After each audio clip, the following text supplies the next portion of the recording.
Our main character just reincarnated as a game villain, his original fate. To end up as a starving beggar, but he's determined to change his destiny. He refuses to be the bad guy. However, his father has other plans. He orders the kid to impregnate every maid in the castle within 1 year for heirs. He needs male heirs. But our boy wants to be a decent person. He tried to do the right thing, telling the maids they were finally free from his father. But things took a dark turn.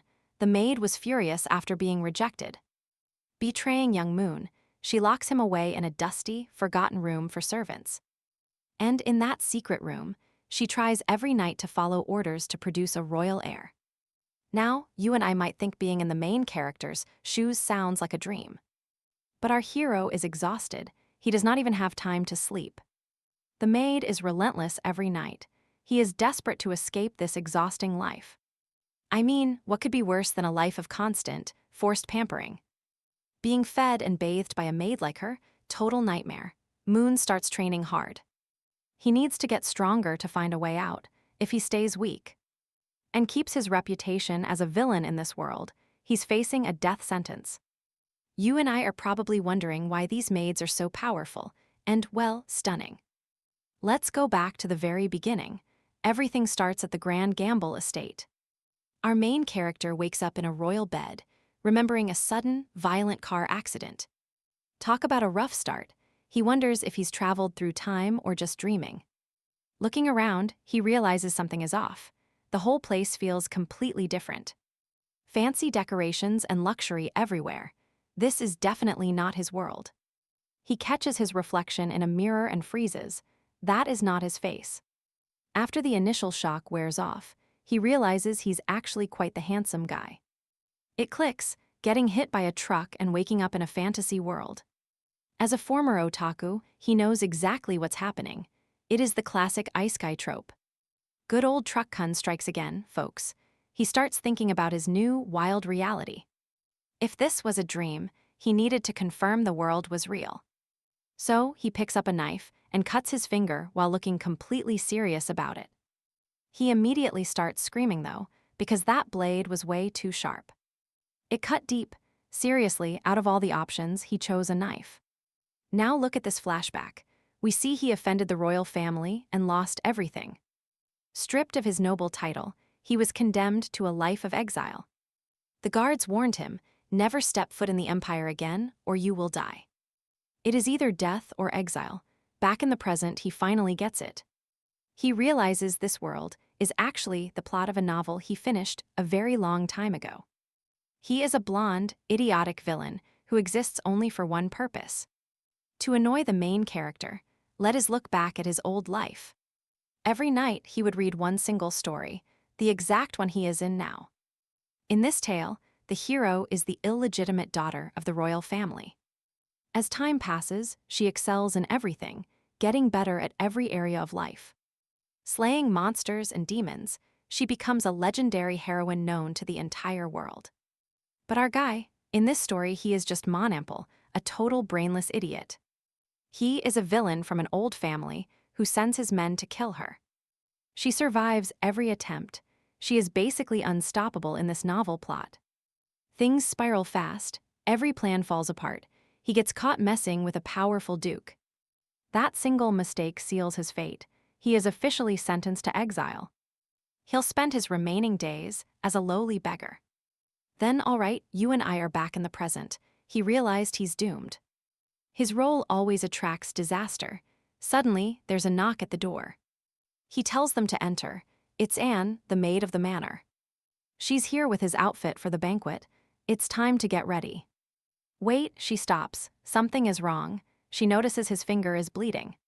He claims it's just a scratch. He asks for a simple bandage. Anne looks confused. Bandage? She says she can just heal him herself. He agrees, but then she grabs his hand and pops his finger into her mouth. He's stunned, but the bleeding stops instantly. His blood is precious. She begs him to be more careful. He nervously promises he will. He thanks her and she leaves. He's giddy over that weirdly intimate healing. Then he remembers. The original story mentioned a cute, black-haired maid.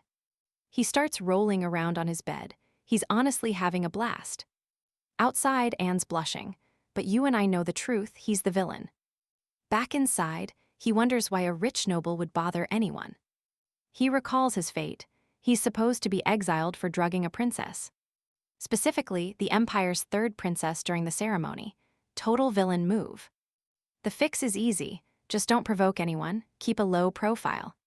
He can change his destiny, but then a terrifying thought hits him.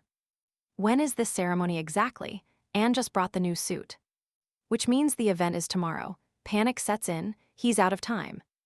He starts praying for a game system, a voice, or a cheat power. The plan, go tomorrow and apologize to the main character. It's his shot. Maybe she'll forgive him. If things go south, he'll just beg. Total surrender, kneeling and all. Suddenly, something falls from the ceiling. Direct hit to the head, it's a book. He picks it up hopeful.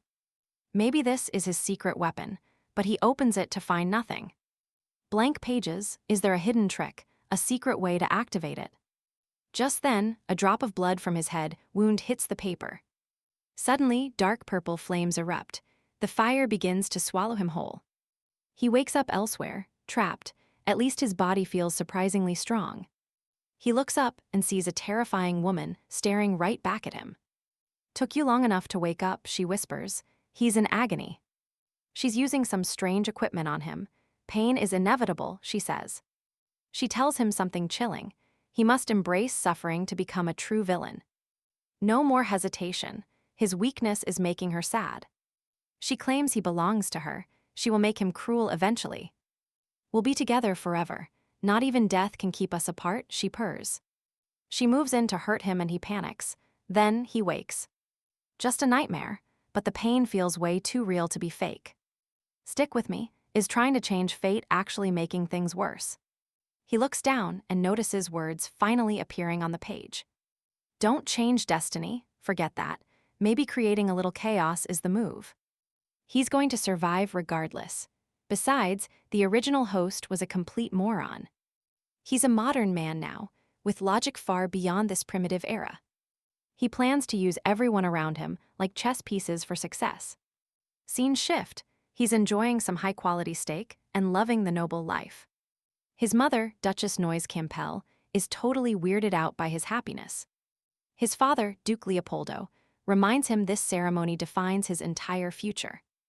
Our main character just plays it off as simple pre-party nerves. Mom is thrilled, thinking he'll be a hit with all the princesses. Dad mentions he already has a match the Empire's third princess, Celia. He's touched. His parents are actually decent people in this life. He remembers Celia as the ultimate beauty, but his family gets exiled. He can't let that happen. The ceremony is scheduled for tomorrow. He starts plotting to poison Princess Celia, but with a different drug. Suddenly, a girl bumps into him, spilling black tea all over. She's terrified, begging for mercy. He just asks if she's all right. He helps her up and notices she's burning with fever. Forget the ceremony, he tells her. Go get some rest immediately. Anne shows up. The maid's name is Noelle. He's taking charge. He orders the entire staff to sleep so they don't mess up. Anne and Noelle are stunned. He has never acted like this before. Later, he tracks down a VIP pass to the local black market. He slips out at night toward Belrand, looking for someone named Carrion. He's allowed inside. Magical ingredients and shady items are everywhere. A masked woman assists him. He asks for a knockout potion. Something to put someone to sleep for hours, invisible when mixed. A tiny dose could drop an elephant. It's completely undetectable in drinks. Price, 130,000 Emily. He's short on the cash. Anne appears out of nowhere, trading secret information for the drug. The shop agrees. He pays his part and gets a bonus. He also receives a second potion to make the effect stronger. That intel could be worth a fortune to the rival dukes. Later at the ceremony, he greets the nobles. Everyone is suspicious. His reputation is trash. Then, the third princess, Celia, finally enters. He greets her perfectly, praising her beauty. She's surprised but thankful.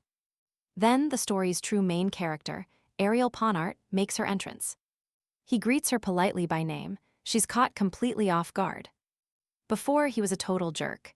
Now, he's acting with genuine respect. Suspicious, she slaps his hand and tells him to move aside. He knows it, everything is going to change now. He delivers a massive speech to the Empire and finishes strong. Next step, finds Celia. He spots her and apologizes for leaving. A gentleman shouldn't leave his future wife. Care to dance, princess? It's a weird request, but Celia accepts the invitation. The entire crowd turns to watch the two of them together. All right, let's watch them dance. Our main character praises Celia, noting her incredible talent on the floor. She realizes he's changed. He's nothing like he was before. He asks if he's really that different, and Celia remembers his cringeworthy old self.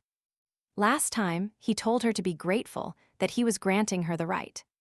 Moon showed mercy by letting her dance with him. Celia imitates him perfectly now. Moon is mortified and begs her to forget that horrible history together.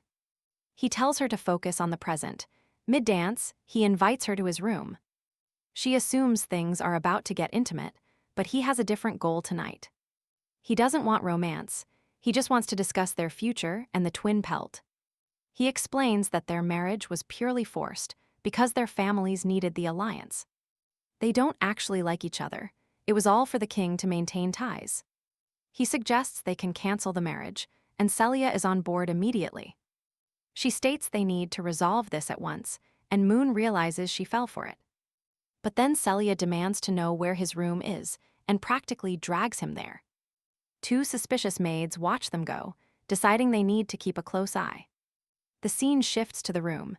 He offers wine, but Celia isn't interested in alcohol. Meanwhile, our guy is trying to figure out how to give her the potion secretly.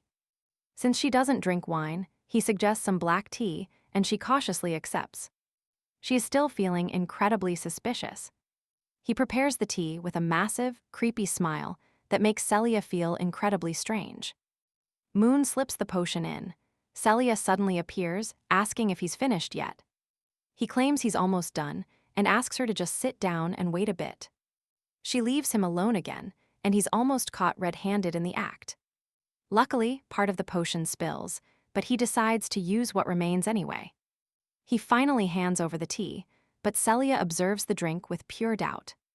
This tea is way too red, so he has to improvise a lie immediately. He claims it's a special variety from his family's farm called Great Red Hop. She teases him, telling him to drink first. He swears there's no reason for suspicion. But before he can swallow, Celia snatches the mug and swaps their cups. Then she finally drinks. Within seconds, she feels something very strange. She calls his name and faints. Moon reveals he actually put potion in both mugs. Now he needs to prepare, because the other main character is supposed to show up. He adjusts Celia's position to make the whole scene look much more compromising. For some reason, he even removes his own clothing and begins his long wait. Time passes. He looks at the clock and realizes something is definitely wrong. Ariel hasn't appeared yet. He remembers the original plot had her hearing noises. She was supposed to be heading to the bathroom after someone spilled tea on her. But the one who was meant to spill that tea was Noelle, who is resting. Since he changed the timeline, Ariel is never going to walk through that door. Suddenly, Celia begins to stir, and he realizes the potion might have been unnecessary. The atmosphere turns cold as he gets slapped right across the face. Celia wants to fight. He tries to explain this big misunderstanding. However, he quickly realizes that she doesn't actually want to kill him at all. Instead, she wants something even more unexpected, and he starts calling for help. Moon realizes he's in trouble and desperately tries to call for help. Celia goes on the attack, landing a direct hit. But wait, let's shift elsewhere. Back at the mansion, we find Ariel looking a mess. Her companion spilled something. It is all over her clothes. Ariel looks for a bathroom but finds Anne. Anne warns her that this area is off limits and tells Ariel to turn back. Ariel asks why, but Anne keeps it a secret, still seeing the dirty clothes. Anne uses magic to clean the mess instantly. Ariel is shocked by the spell. Who knew magic worked for laundry? Anne wraps up their little chat now. She mentions that a special cake is coming out soon. Did someone say cake? Ariel absolutely loves cake. She rushes off to grab a slice while Anne waves. Anne has a strange look. Ariel wonders if she smelled blood or something sinister. Something feels off, but she decides not to get involved. The priority right now. Definitely the cake. We then see two maids whispering in the shadows. They are on a secret mission and need to move fast. One mentions the monitoring magic. It detected something strange. Two people caught in a very suspicious situation. Their imaginations start running wild about those two. Then, the scene shifts again. Now let's check back on our main character. He is slammed on the floor. He knows he is totally screwed. She is ready to end him right here. He has to stop her somehow, so he starts acting all dramatic, claiming he should have cherished her more. He regrets losing her. If only I had another chance. Celia nearly finishes him right then. She sees through his act. He is just despicable. Moon tries to defend himself, but her patience is gone. She is fed up. Celia tells him if he really cared, he would have tried harder like a real man. Maybe she could have actually loved him once. Instead, he chose cruelty. He actually tried to poison her. That is just pathetic. Totally shameful. There is no coming back from that. He attempts to apologize. Celia tells him to shut his mouth. She did not want to hurt him, but she has no choice now. Suddenly, a knock at the door. Celia grabs him. She grips his neck and orders him to tell the visitor to stay out. She lets him go, sparing his life just until they finish their business. Moon quickly gets dressed and heads to the door, fearing for his life. He expects to see Ariel on the other side. Instead, he finds someone else. It is a new maid, bringing tea and cake to celebrate their special moment. Moon lets her inside and tells her to set everything on the table.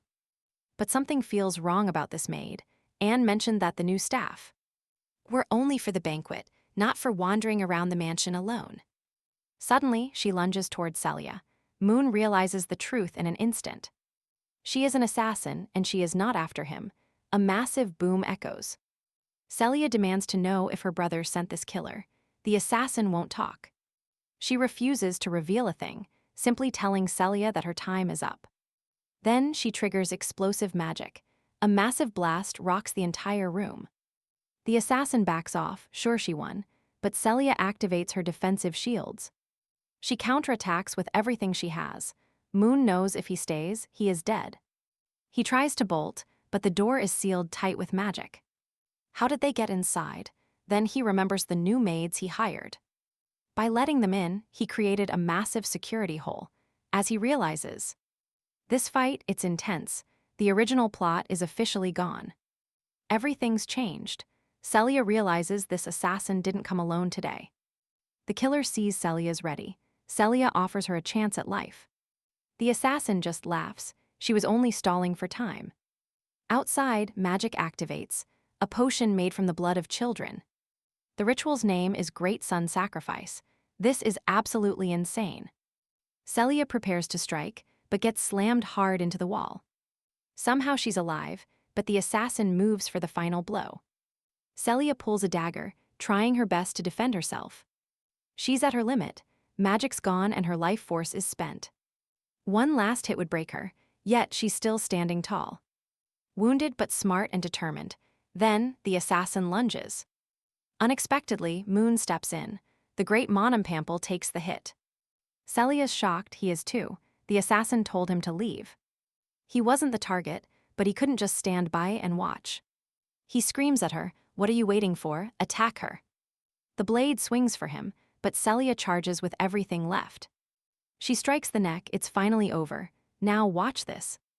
Moon hits the ground. Celia asks if he hired the killer. He didn't, he's okay with dying right here, he tells her. She told him to act like a man. Now he's finally doing it. Celia kneels. If you die here, it'll be too late for regrets. He manages to whisper a few words before falling into eternal sleep. Celia offers to tell his parents, but the boy says no. He was always a nuisance. There's no reason to report a thing. But if he had any last words, they're actually quite simple. "I'm sorry, Celia, and I really liked you." His hand falls limp. Celia won't accept this outcome. He can't die for her sake. She'll bring him back, but she's not forgiving his apologies yet. Suddenly, we're in a void. Moon's there, lost in the silence. Is this death a silent, empty space? He's completely confused. As he reflects, that purple energy returns. He starts to panic. Then, strange messages appear. Arrogance progress is at 50%. Jealousy at 99%. What is this? He asks himself. Indicators are everywhere. A book appears, open and waiting for him. It tells him not to give up. He's just annoyed right now. Why couldn't this show up earlier and actually save his life? The book starts pulling him in, absorbing his soul completely. Now we're in Belrand. Let's take a look at the other assassin. She's running, wishing she'd killed Moon before things got this messy. Suddenly, a massive figure blocks her path, an aura like no other. It's the symbol of a lion. Lam Campbell has officially arrived. Don't harm my son, he declares. This will never be repeated. The assassin knows. She's not getting out of this alleyway alive. Back in the room, we see Anne sitting quietly by his bed. Anne is by the bed the moment he finally wakes up. She's a mix of relief and worry. He claims he just needs to go to the bathroom. No need for a doctor, he says. But as he tries to stand, a sharp, stabbing pain shoots straight through his chest. Anne catches him instantly. He is extremely weak, and there is no hiding it now. It is her duty to care for him, she insists. She has thought of everything for him. She's been his guardian angel for several days now, while he was completely out. Cleaning his wounds and giving him medicine, she saved his life. She even asks if she needs to help with his clothes. Talk about an awkward moment. He is dying of embarrassment, but insists he can manage the clothes. He just needs walking help. Anne agrees and carefully carries him like he was a fragile little child. At the bathroom door, he begs her to stay outside. He just needs a minute alone. Anne refuses. She insists on staying by his side to protect him at all times. He tells her not to exaggerate. Finally, the door shuts, leaving her alone in the hall. Back in bed, he asks how long he was unconscious. 3 whole days, Anne replies. His wounds were patched up immediately. Princess Celia made sure of that right after the attack. She even called in the Empire's top doctor. Talk about high-level VIP treatment. Between the injuries and blood loss, he is lucky to be awake after several days. Did Celia say anything? Anne says the princess has not spoken to him directly. He feels relieved, but the situation with the king is actually getting quite intense. The target was the princess. The hit came from the black market. They want her dead. These people have been chasing her for years. This is getting very serious for everyone. The king is livid. He has ordered the total destruction of the black market immediately. Even after the attack at the Campbell mansion, the family is actually safe. His father was ready for the king's anger, but it never actually happened. Every family in the empire is under investigation now, except for the Campbell family. It is a lot to take in. He needs her to repeat everything slowly. Anne leans in with a suspicious look. Did something happen with the princess? She wants to know if they got unprofessional during that night together. He denies it instantly. If he'd tried anything, he would face a public execution. Anne actually agrees. Fair point. Then she switches gears and orders him to take medicine. She is not taking no for an answer. Time to swallow the bitter stuff. 1 gulp and he feels sick. That medication is absolutely nasty to swallow. Anne just tells him to relax. It's just the effect of the medicine working. It is meant to speed up his blood recovery. She is acting like a strict master. Outside, the maids are whispering. They notice that Moon is in a very irritated mood. He absolutely hates bitter food. Usually, he would whip anyone serving this.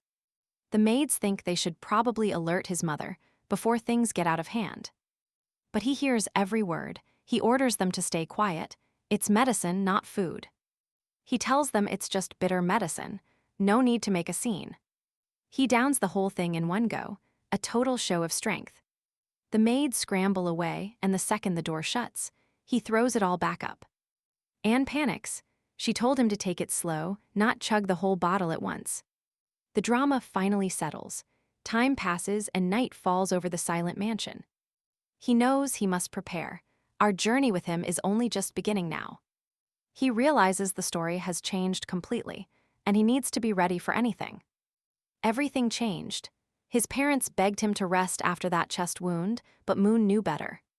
He had just taken a blade to the heart, and surviving was now his only real priority. To do that, he had to set goals and grow stronger, both physically and magically. His survival list was simple. Survive, avoid the torture ending with that psycho, and get stronger. Most importantly, never trust the Black Book. We see Moon pondering over his next big move. He kept thinking about that woman. Why did she want to love him in such a twisted way? He did not recognize her at all, and that really made his skin crawl with pure anxiety. He could not wrap his head around how things got this messy. His mind was a wreck. Frustrated, he collapsed onto the bed. Overthinking was not going to save his life right now. He reached a final conclusion. Worrying about the details was useless if he stayed this week. The priority was getting strong, fast. He would worry about the rest once he was not vulnerable. Moon remembered the original story. The villain was a joke and a total waste of talent. That guy spent an entire year at the Magic Academy, just learning to summon a basic ceiling light. That was literally it. If Moon wanted to survive, he had to be so much better. He needed enough power to join Ariel's group. There, he would finally have a safety net. His physical stats were decent, but his magic was a whole different and very disappointing story. He buried his face in his hands. It felt completely hopeless compared to the others. Ariel and Celia were handpicked by the gods. Their natural gifts were basically a cheat code. Even training 24 hours a day, he would never even touch their level of raw power. They are living cheats, standing miles above everyone else in this world. Take Celia, born with the gift of ice and snow, a literal prodigy from day one. She controlled that freezing power with zero effort, while other mages struggled with the very basics. Then there is Ariel. By the story's end, she will have 10 different God-given powers. She becomes the strongest being in history, capable of crushing any enemy instantly. Right now, Ariel was technically at his level, but let's be real, she is still better. Her magic was sharper, and she possessed rare items that gave her a massive edge. Ariel could handle herself in a fight. Meanwhile, Moon was still dying way too easily. He snapped the book shut. The conclusion was staring him right in the face now. He had to evolve faster than the heroine. He had to outpace Ariel immediately. If he did not surpass her now, he would never be able to defend himself later. We see Moon finally looking satisfied. He had a plan, and it felt solid. Ariel might be a living cheat code, but Moon still had a few secret cards. Plus, he had unlocked a new skill after surviving that assassin attack, the legendary Black Book. He summons the book, but as it materializes, let's just say his aim was way off. The heavy book falls right on his groin. Yeah, that definitely hurt a lot. Writhing in pain, Moon starts screaming at the thing. He is absolutely losing his mind here. He scolds the book for nearly ruining his manhood. But then, things get a bit serious. As he glares at it, the pages begin to turn all by themselves. It was recounting his life, every single step he had taken since waking up here. Everything was there in vivid detail, but one phrase made his heart stop completely. The book called him the main character. He was stunned, but he started to understand. There was also a section dripping in red, a log of every tragedy yet to come. It listed the attacks he had already faced. Future events were written there in blood. Just like the assassin attack, suddenly the book glows with blinding intensity. It transports him somewhere new, and honestly, Moon is absolutely furious. Our main character finds himself in a strange new world and begins to observe everything around him. He realizes he is literally stuck inside the book's pages, much like a deadly dungeon crawl. Suddenly, something terrifying lurks in the background. He turns quickly to see what it really is. But then he hears shadowy footsteps closing in. Before he can react, the assassin strikes. The woman stands there with a lethal new look, while our hero screams in pure agony. How did she kill me in one blow? He is shocked she is even inside here. Especially since she was supposed to be dead. Suddenly, the ancient book starts moving again. It displays his combat stats, his magical prowess, and those very same shadowy footsteps he heard. Looking beyond his general evolution, he starts laughing as the truth of the book finally clicks. It is not a curse at all. The artifact is here to serve as his ultimate assistant. He needs to test more things and unlock every secret. He will definitely surpass Ariel soon. He is ready for the challenge. Back in reality, Moon lies exhausted in bed, clutching a clock. He only lasted 3 seconds in that accelerated time flow. He looks absolutely drained from it. The mystery of this time flow deepens. Moon checks the book to see his new abilities. 1%, he has grown slightly in combat and speed. His gut feeling was right. This place is a hidden training dimension, a whole world tucked away within the ancient pages. An illusory realm where he can master magic, just like that deadly assassin did before. Finally satisfied, he collapses back onto his bed. Now he can actually keep up with Ariel. Infinite training starts now. He can stay inside for as long as he wants to grow. He reaches for the book again, but in a comical moment, it falls right onto his face. Ouch, he shakes it off and dives back into the dimension. But here is the detail. As soon as the training begins, he dies repeatedly, suffering through a barrage of lethal attacks. He is torn apart and cut in half over and over, a never-ending cycle of pain. Suddenly, a knock. As you might guess, it is Anne bringing the medicine he needs. She opens the door, calling out for him, but he is currently deep in his own world. Master, medicine time. Anne remembers he has done this since he was a little child. She finds the habit adorable. She uses a quick spell to keep the medicine nice and warm. She thinks it is best not to wake him yet. Interrupting his rest wouldn't be right. She finally enters the room. Right then, Moon lets out a blood-curdling scream of pure agony. Inside the dimension, the assassin clone just struck a vital spot. He did not see it. Moon is completely fuming. He never expected this copy to be so powerful and lightning fast. He decides to try one more time. He just wants to land one hit on her. Hours pass and morning light breaks. Our character is spent and looks totally broken down. 185 attempts later, never lasting more than 30 seconds, his body gives out. He feels a massive wave of pain and faints, knocking the medicine bottle onto the floor. He lies there on the ground, a sharp, burning ache in his chest. Everything hurts now. He slowly crawls toward the bed. Sunlight streams in. Recovery is finally starting as he watches. He cannot die for real in there, but the agony, that is as real as gets. He felt every death. He gets up with the trauma of 200 deaths all at once. Now he is determined to see his results. He picks up the book and checks progress. 35%. His growth is skyrocketing. The book never lies about his true potential or power. He realizes the sheer scale of his improvement. All that suffering is actually starting to pay off. He feels a new sense of power, surging through him despite the lingering pain from today. This is just the beginning. He will keep pushing until he reaches the very top level. Ariel better watch her back. The real training has only just begun for our determined hero. Armed combat skills and 11% mastery in shadow steps, basically a new magic. Even if the assassin still beats him, Moon is satisfied with the progress. Satisfied with the results, he decides it is time for a real-world test. He activates shadow steps. It is like teleporting. He is moving way too fast. It works. Moon is absolutely thrilled to finally be using actual magic powers. But then ouch, sharp pain. It turns out our hero's foot is in trouble. The magic made his foot so hot it is literally burning with pain. Lying there, he realizes he needs way more practice to handle this heat.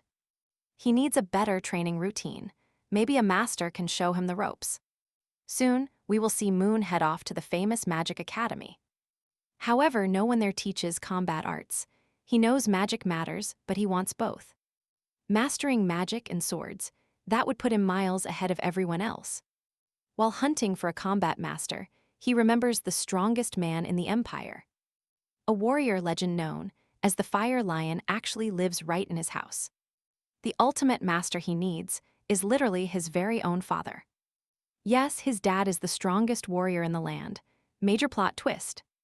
Flashback time, we look back at how this legend all began. At just 15 years old, he was already joining the Emperor's elite royal guard. He led armies through civil wars and stopped coups before they even started. He ended international conflicts and wiped out monsters like it was nothing. By 25, he was a marshal of the Imperial Army, stopping massive wars. He won hundreds of battles across the continent, total battlefield domination. Monsters and demons were terrified of him. No one dared challenge the Empire. By age 32, he earned the title of Imperial Duke for his record. He became an Imperial Duke purely because of his incredible undefeated streak. Humans, rival nations, giant monsters, not one of them ever managed to win. This absolute beast of a man is Moon's father. Unbelievable, right? Moon can only laugh because the original version of himself was so stubborn. He had the world's greatest warrior as a dad and learned absolutely nothing. Moon wonders why go to college, why attend a school when he has this. His father is the best teacher imaginable. Moon makes a big decision. He is staying home to train with the legend. Just then, someone calls. It is Anne, and she tells Moon his father wants to talk immediately.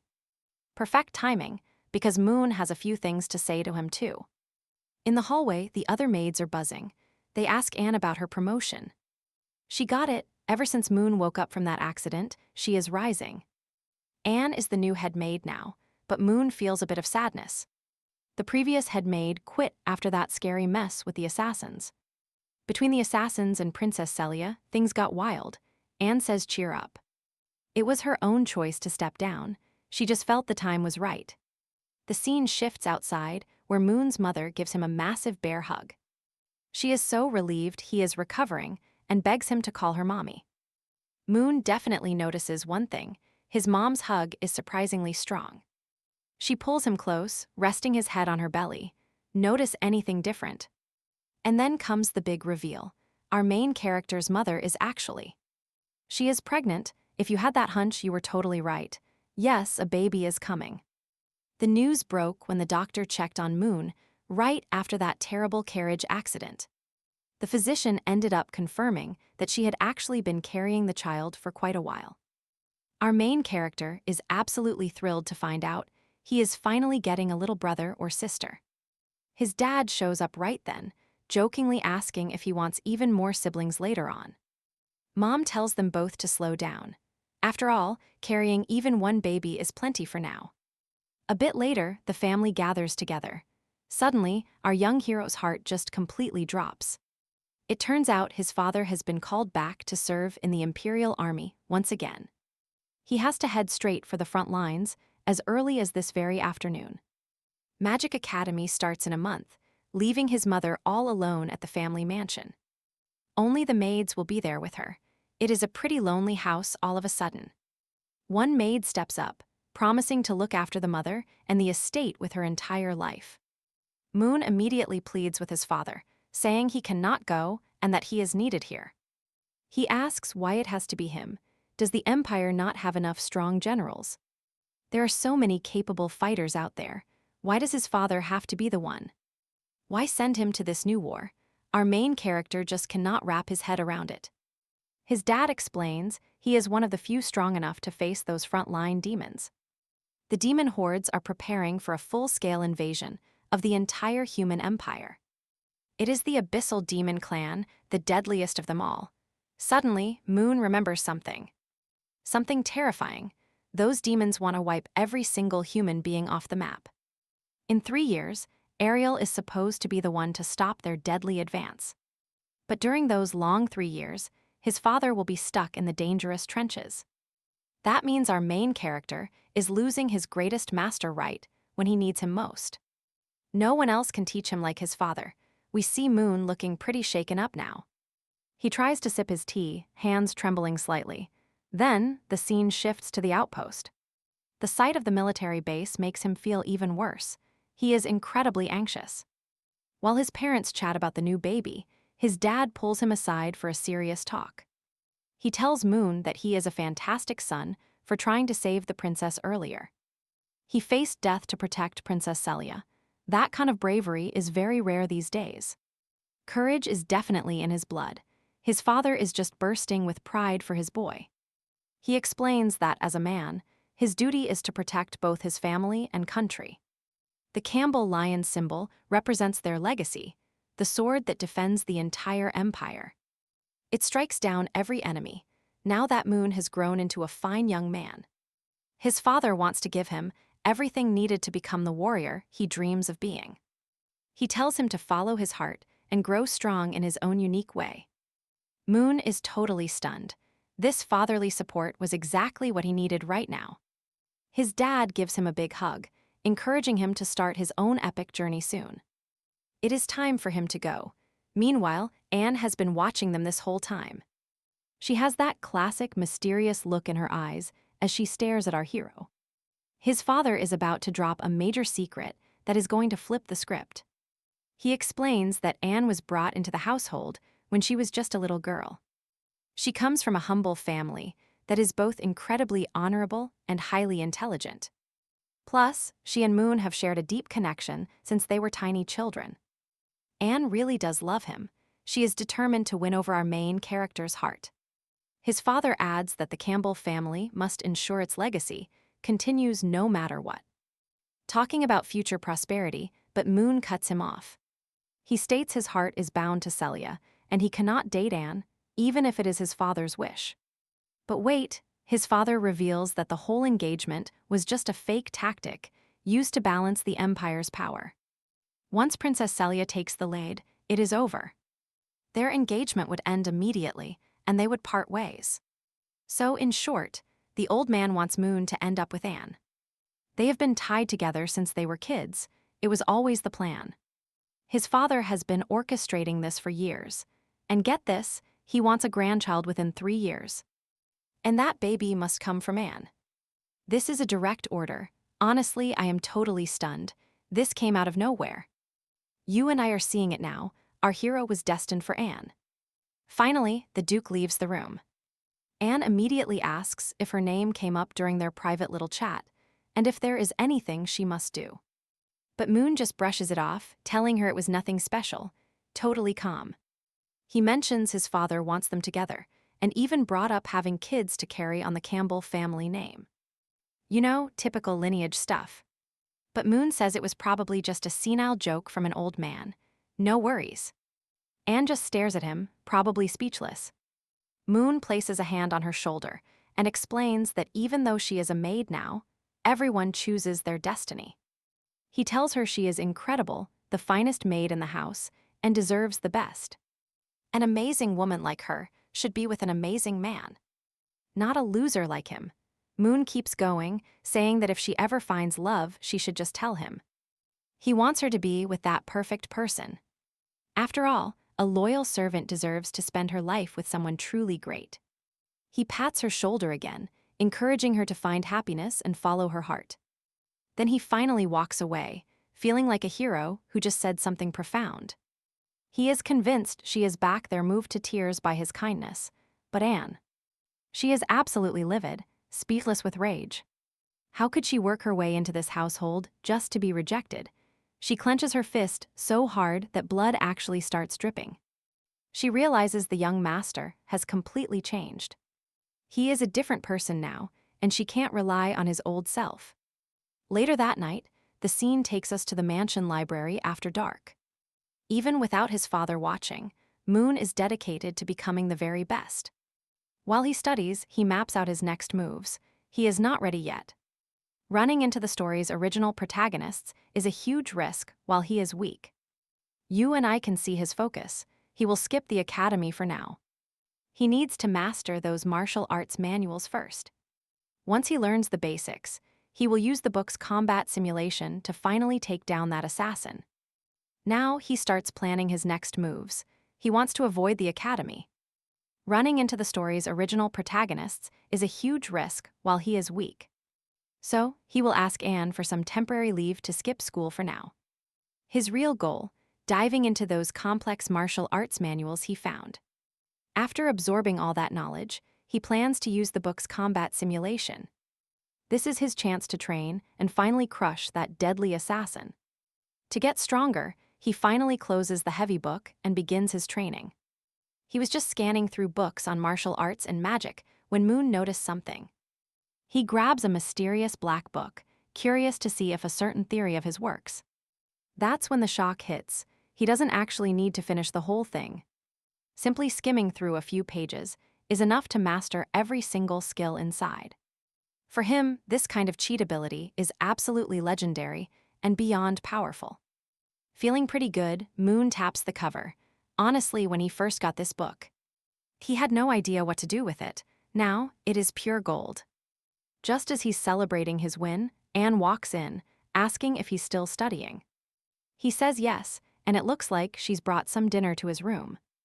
As she sets the table and helps him get comfortable, Moon points something out. Most of the staff left with his father, leaving only Noelle and 3 others, including Anne, to manage the whole place. That is a massive workload for 4. But Anne just smiles. She says it's their duty, even if the work is exhausting. Then she produces a bottle of rare wine. She explains that one of the counts. A close friend of his father sent this as a special gift for them. It is incredibly rare. She mentions only 100 bottles of this are made annually. Market value, up to 200,000 Ms per bottle. Can you even imagine that? She pours a glass and asks Moon if he wants to taste a bit of it. But Moon politely declines. He explains that a drink like that during his meal would just make him drowsy, and he really needs to keep his focus on studying. Anne's grip on the bottle tightens for just a second after he says no. It's a subtle move, but then she asks what he'd prefer to drink instead. He tells her some coffee would be perfect to keep his energy levels high. Sadly, there's no coffee. Apparently, a maid left the container open and it all spoiled. So the only thing left is the black tea they keep in the mansion. As he eats, Moon starts thinking. Something about this conversation feels strangely familiar. It is almost like he has lived through this exact situation before in his life. He's bummed about the coffee, but he agrees to the tea to stay awake. He settles in for a long night of cramming, determined to push through the exhaustion. He finally takes a sip of the tea, but something is wrong. Very, very wrong. His body goes limp, and the pen drops from his hand as darkness rolls in. Moon collapses, pointing a shaking finger at Anne while gasping out the word betrayal. Anne catches him gently. She whispers to him that there is absolutely nothing to worry about. She'd never betray the love of her life, and wow, she's got some serious issues. Talk about obsessive. She tells him to have sweet dreams as he slips away. Anne feels hurt that he'd be so cruel when she loves him this much. In her twisted mind, the only way to save him is to make him hers. She's going to force him to love her back. They'll be together forever now. When Moon finally opens his eyes, he realizes he's tied up, hands and feet. Suddenly, he remembers the mysterious girl from when he first entered that book. It was Anne, all along. He can't believe he was so blind to the truth. He glares at her, demanding to know what she thinks she's doing to him. Anne just scoffs. To her, he's just being silly for not seeing her intentions. She was never hiding it. Moon shouts back, completely terrified and totally furious. He screams at her to stop this madness and untie him right this second. He tries suggesting they talk things out calmly, but he is barely through. Anne just presses 2 fingers against his lips, cutting him off instantly. It is already too late, she whispers. The young master has no choice left. He should stop worrying, just leave every single thing in her capable hands. Tonight, she declares, he belongs to her completely, head to toe, inside and out. From his flesh to his soul, every part of his being is hers. His scent, his hair, every drop of blood, all hers and absolutely no one else's. Finally, after what felt like 10 rounds, the marathon was over at last. Manhwa lay there, barely conscious and totally drained of all energy. How did Anne have so much stamina? He simply could not believe it. He cannot even feel his limbs. Suddenly, the terrible truth hits him hard. Anne was the one who turned the original character into a brainless idiot. She clearly used these same tactics on the original protagonist. Everything makes sense now. Looking back, Anne always went to extreme lengths just to please him. He told her she did not need to try so hard, but as he spoke, she shoves a finger in his mouth again. She will do things her way. He belongs to her, period. Anne looks him in the eye and continues. She will never leave him. She is staying by his side forever and ever. He needs to accept this reality right now. Manhwa is left completely speechless. This was not the plan. He never expected this level of intensity. Who knew the perfect, trustworthy maid was actually a monster in disguise? She is Mai Antari, the woman obsessed with the lead, the one who ruined everything. She turned the original host into a puppet so she could control him. As he thinks, he admits the night was not entirely a disaster. It was intense despite the struggle, but then he remembers the dark prophecy. The Black Book said it clearly: if he stays with Anne, he dies. It is written, Anne is the one who will eventually kill the protagonist. She will end him. Terrified, Manhwa realizes he has to get out now. He needs to escape immediately. He must put as much distance as possible between them. If he stays, his death is inevitable. Everything will be lost forever. Escape is his only hope, but the moment he tries to move, Anne wakes up. She asks what he is doing. Manhwa panics and reacts. He lies, claiming his wrists hurt from being tied up for so long. He just wanted to relieve the pressure. Anne, however, does not even listen. She ignores him completely. It is noon already. Time to clean the mansion. She starts getting dressed, while Manhwa stays tied up right behind her. She sighs about how much it hurts to be apart from him. Even if it is just for a few hours, she hates the distance. She must handle her duties, so nobody suspects the truth of their situation. She finishes dressing but keeps talking. Her young master belongs only to her. He is hers, but as for the other people in the house, she thinks she should probably kill them all, then no one will bother them. Manhwa screams in horror. What does she mean?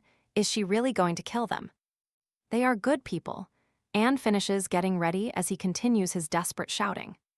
He yells that he will never allow it, but will she even listen? Anne just steps closer. She tells him that if another maid likes him, she will literally kill her. She is not sharing her young master with anyone. She even mentions Noel. Man immediately denies it, trying to protect the girl.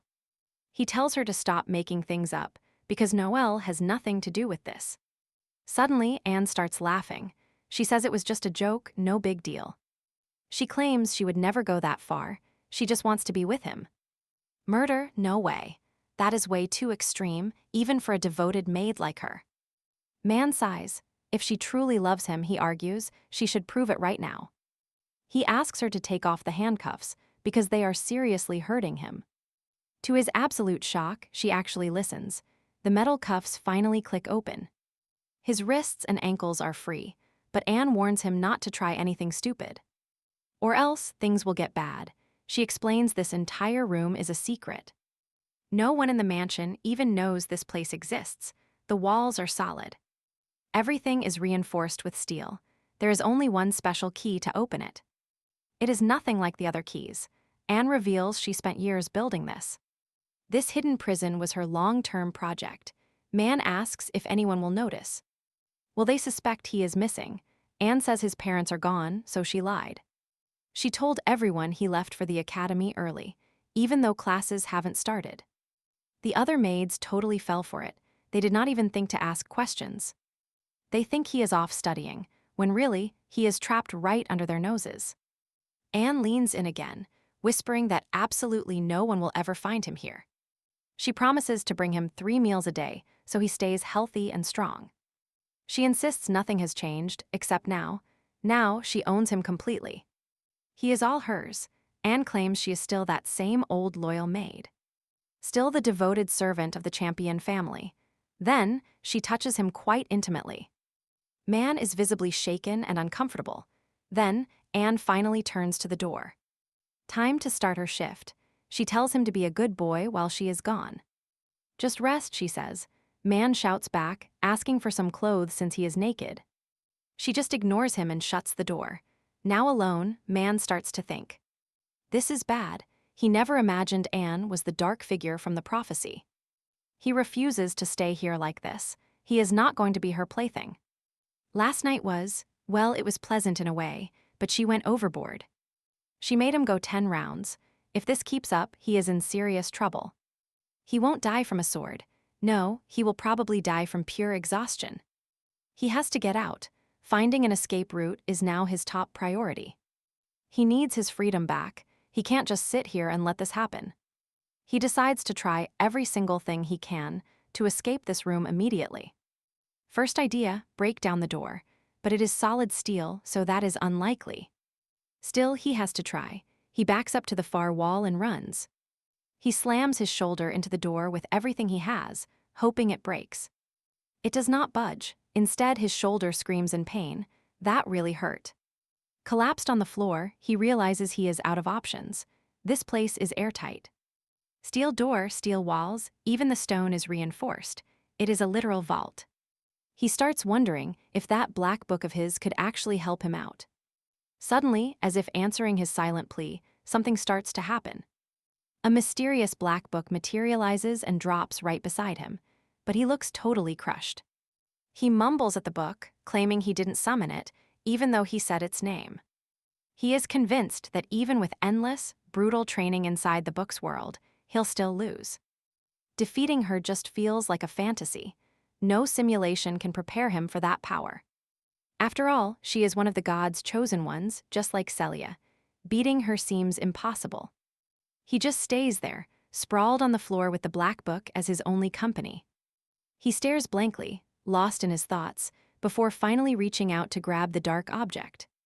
To hell with it, he mutters, since he is stuck here with nothing else to do. He might as well train inside this dimension. He has to prepare for her somehow. It feels hopeless, but he opens the book anyway. That is when he notices something strange. Every single book he read yesterday is recorded here. All that information is right at hand. This black book holds everything he needs. This might actually be his ticket out of here. Quite a bit of time passes, and you and I see Moon training his heart out. He is grinding out push-ups, somehow pushing himself to hit 200 total reps.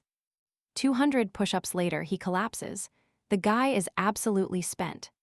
He realizes his physical condition is actually great, but the book has its own limits.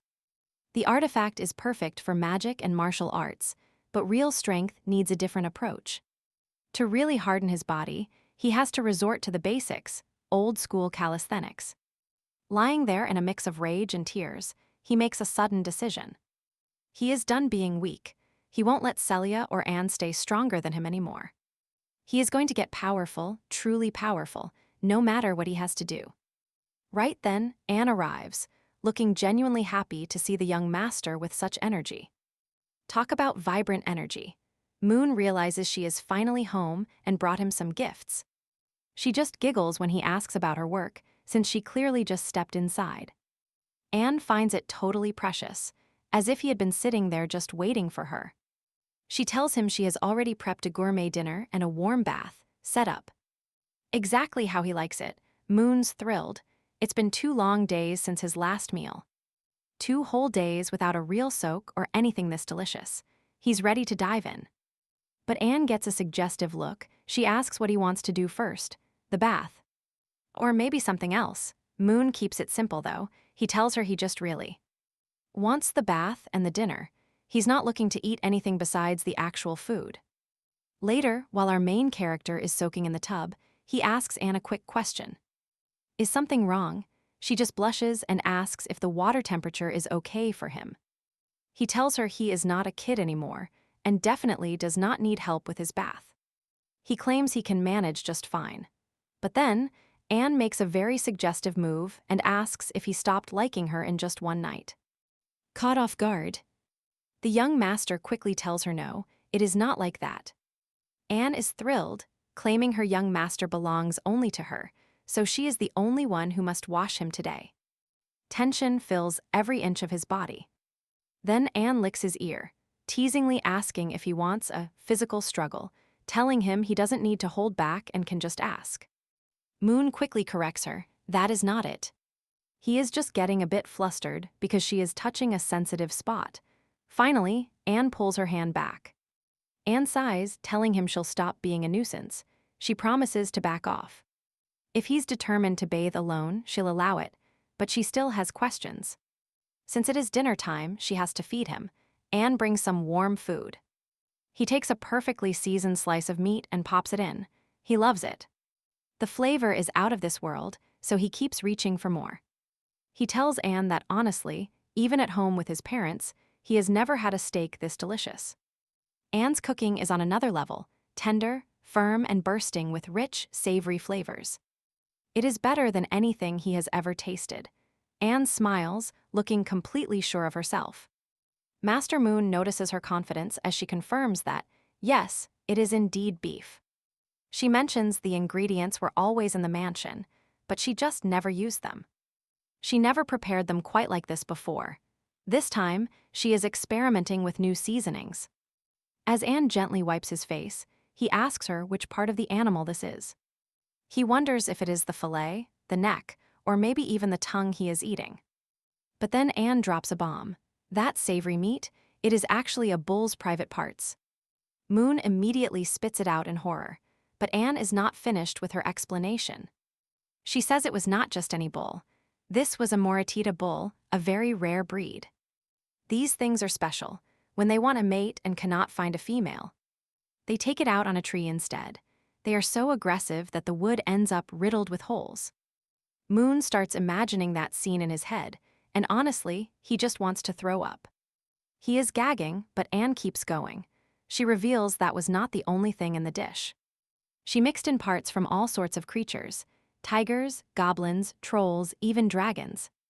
Every single one came from a rare species known for having, well, massive equipment. Moon tells her she is completely insane. There is no way anyone could eat all that. It is impossible and disgusting, but she just shrugs it off with a chillingly calm look. She explains she has been sneaking it into his meals slowly, so he would get used to it. She wanted him to crave the flavor. At this point, Moon is absolutely livid. He screams that he will not let her do this anymore. This whole situation is just sick. He is trapped, locked away, and now she is forcing him to eat this. It is a nightmare. He cannot believe she would treat him like this. How could she do this to the person she loves? He keeps shouting, asking who in their right mind would call a bull's organ actual food. But suddenly, his vision blurs. Moon feels a wave of nausea and starts to collapse. He faints, and Anne catches him. She notes that just one dose of her medicine was enough. It worked perfectly. If he has to lose his freedom to be hers forever, then so be it. She has decided his liberty is a small price to pay for them to be together for eternity. She whispers that she will handle everything in his life now. He does not need to worry. To her, losing a little bit of freedom is just the cost of their everlasting love. Time slips by. It is deep into the night when we finally see Moon starting to wake up. Anne approaches him with a soft voice, asking if he is finally awake. She has a reminder. She says they only did it twice last night because he was already so worn out. Getting closer, she asks if he is in any pain after what happened between them. But Moon gives her nothing but silence. He will not even look at her right now. Seeing his reaction, she suggests a deal, since he has been such a good boy lately. She is willing to grant him one small wish. She asks him what it is he wants most. Moon finds the offer weird. He asks her what she even means by a small wish. He does not hesitate for a second. He wants his freedom, but she shuts that down. Freedom is not on the table, so he asks for some clothes, but she refuses again. Now he is furious. He yells at her, demanding to know what the point of a wish is. If he cannot have clothes or liberty, then this small wish of hers is completely worthless. Anne pauses to think for a second. She explains these little wishes are simple. Maybe just picking out what they will have for lunch or dinner today. That is the tiny bit of freedom he gets. Moon sighs, sounding relieved. Being able to choose his own meal is at least a start. He looks around. He mentions to Anne that it feels like autumn is finally arriving. She agrees. It really is. Moon then reminisces about how he used to spend this season. He loved walking through parks, watching leaves fall while sipping the finest wine. And of course, the seasonal fish. Anne pauses, looking at him with curiosity. She asks if he truly misses the taste of the fish from that distant lake. But it is so far away. Sending a messenger would be incredibly complicated. Moon strikes a dramatic pose. He declares that last year was different. Back then he crossed that water with pride. Now, he is just rotting here. Waiting for the end, so tragic. He turns to Anne, his voice trembling. He cannot even taste that fish anymore. Why even go on living now? That delicious, seasonal meal is gone. Anne starts to look genuinely worried. She is concerned, but look at his eyes. That is a total mischievous glint. She sighs and gives in.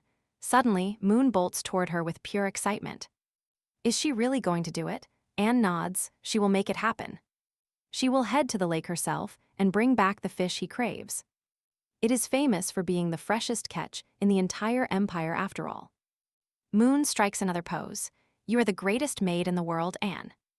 There is truly no one else like her. Anne turns red from the compliment. Moon keeps going, wishing her strength and luck on her long journey. He will be waiting here at home, but then something unexpected happens. Anne rushes forward and kisses him, as she pulls back to finally leave. She warns him the lake is distant, but she will be back before noon. Until then, he needs to be a good, patient boy. She starts walking away. Anne thinks to herself that she almost lost control there. He is too much. Her young master is definitely the most adorable person in existence. She needs to catch those fish fast. The sooner she finishes, the better. Then she can spend even more time pampering him. Moon is finally alone. She is finally gone. Yesterday, she left him absolutely exhausted. Now he finally has a chance to make a move while she is away. Our main character summons his greatest treasure, the mysterious black book. He asks if it can create another dimension, like the one for that assassin. Can it make a new simulated training space? The book responds. It confirms it can. This is perfect. He gives the book a new order. Create a space with 1,000 locked rooms, all identical to this cell. He needs to train hard. He is going to become an absolute expert at escaping. The book flies open, glowing with that familiar dark purple magic. He has to prepare. This technique must be mastered before Anne returns. Meanwhile, near Lake Penpal, the air is thick with rain. Anne arrives at the fishing spot, but a man suddenly blocks her path. He warns her to stay back. The storm is dangerous and she might get hurt. The man reaches out, trying to pull her away from the crashing waves. She glares with pure disgust, suddenly piercing his hand. All that just for the hero's fish. Anne coldly warns him that only the young master is allowed to touch her body. That cut was just a warning. If he gets in her way again, things get messy. She threatens to mince him into tiny pieces and feed them to the fish nearby. Anne demands answers immediately. What is going on? Why is the lake so strange? The man is terrified. He calls her insane for attacking him when he was helping. He was just trying to stop her from dying. Something dangerous is lurking in that water. He reveals the truth. The spirit of Lake Penpal has awakened and it is hungry. A team of high-rank adventurers scouted the area and confirmed a dominant magical beast. Right now, the Pale-level adventure group is on a mission to take the creature down. That is exactly why the lake is closed off. The battle is raging right now. A dominant-level beast, Anne is stunned, so this weather is because of one monster. The man confirms it. Every strange thing happening lately is the fault of that creature. He confirms it. Everything going wrong is because of that monster. But then he gets greedy. Pay him 300 gold coins and he will stay silent. Without a word, Anne hands him the coins. The man is completely stunned by her. He can't believe it. Even after hearing about the danger, she still wants to go. Anne does not blink. She's going. He calls her crazy because the lake is a trap. Why would anyone risk their life? He asks what could possibly be worth dying for. Her answer is simple and total romance vibes. It is for love, all for love. You and I know that feeling. She is doing all of this for love. For love, everything is for love. The scene shifts and we see a mage. She is planning to confess her feelings once this mission is finally over. Suddenly, a loud shout breaks her daydream. Erica, what are you waiting for? It is a young warrior holding a shield and sword, struggling to hold the monster. He screams for support and healing immediately. They cannot hold this beast back. Erica snaps to it, but it is too late. The creature is already charging. A massive explosion rocks the lake, and out comes a giant, terrifying megalodon shark. This is it, the spirit of Lake Penpal. It immediately launches a blast of water. The creature attacks the pair, firing a massive, high-pressure ball of water. Roach, the warrior, braces himself behind his magic shield to protect them both. The spirit hits with full force. The shield holds, but the pressure is absolutely insane. Roach is at his limit. He yells for Erica to use her attack magic now. Erica is paralyzed and has no idea what to do, but she starts channeling. She is about to fire her ice magic when something huge happens. A massive explosion hits the beast first, burning it from the inside out. Another mage, Tia, screams for Roach to strike now while they have an opening. This is the opening they needed. Roach charges in with everything he has left. He leaps directly onto the flaming creature, preparing to deliver a final, crushing blow. He smashes his weapon squarely into its head. The impact is absolutely massive. The flaming beast can't take it and retreats back into the dark depths. Roach is exhausted and covered in scratches, but he still flashes a victorious smile. It is finally over. He turns to the two mages and sighs in relief. He praises Tia specifically, telling her that her fire attack was absolutely perfect. In the background, poor Erica watches them, feeling completely invisible. All right, you and I are watching Erica, as Tia steals all of Roach's attention. It hurt. Erica simply couldn't understand what Roach found so appealing about that girl. She remembered their childhood, back when the two of them were inseparable and so close. They had promised to stay together forever, but Roach seemed to have forgotten her entirely. Watching the two of them from afar, Erica thought about her desperate struggle for him. She had strived so hard to reach him, yet his eyes never once turned her way. She kept asking herself why. Why her? She had spent so long trying for his love. All that effort, only to watch him become completely enchanted by someone he just met. Suddenly, Roach called out for Erica, while Tia was busy healing his injured hand. Erica's hands shook. Roach snapped at her with total impatience, asking what she was doing. He told her to help them and stop wasting time, treating her with shocking coldness. It was a bitter pill, considering they had been close friends since they were kids. Erica forced a tiny smile and said she was coming, but everything changed right then. A strange, terrifying noise erupted from the lake and caught every single person's attention. Without warning, that pinball monster emerged from the water once again, ready for blood. Roach and Tia were stunned. How was it alive after being burned and stabbed? It had been severely wounded by a sword, yet here it was, looking for revenge. Then they saw it, a second spirit. Not just one, but a much stronger version. This one was much stronger than the first. In other words, they were in a desperate situation.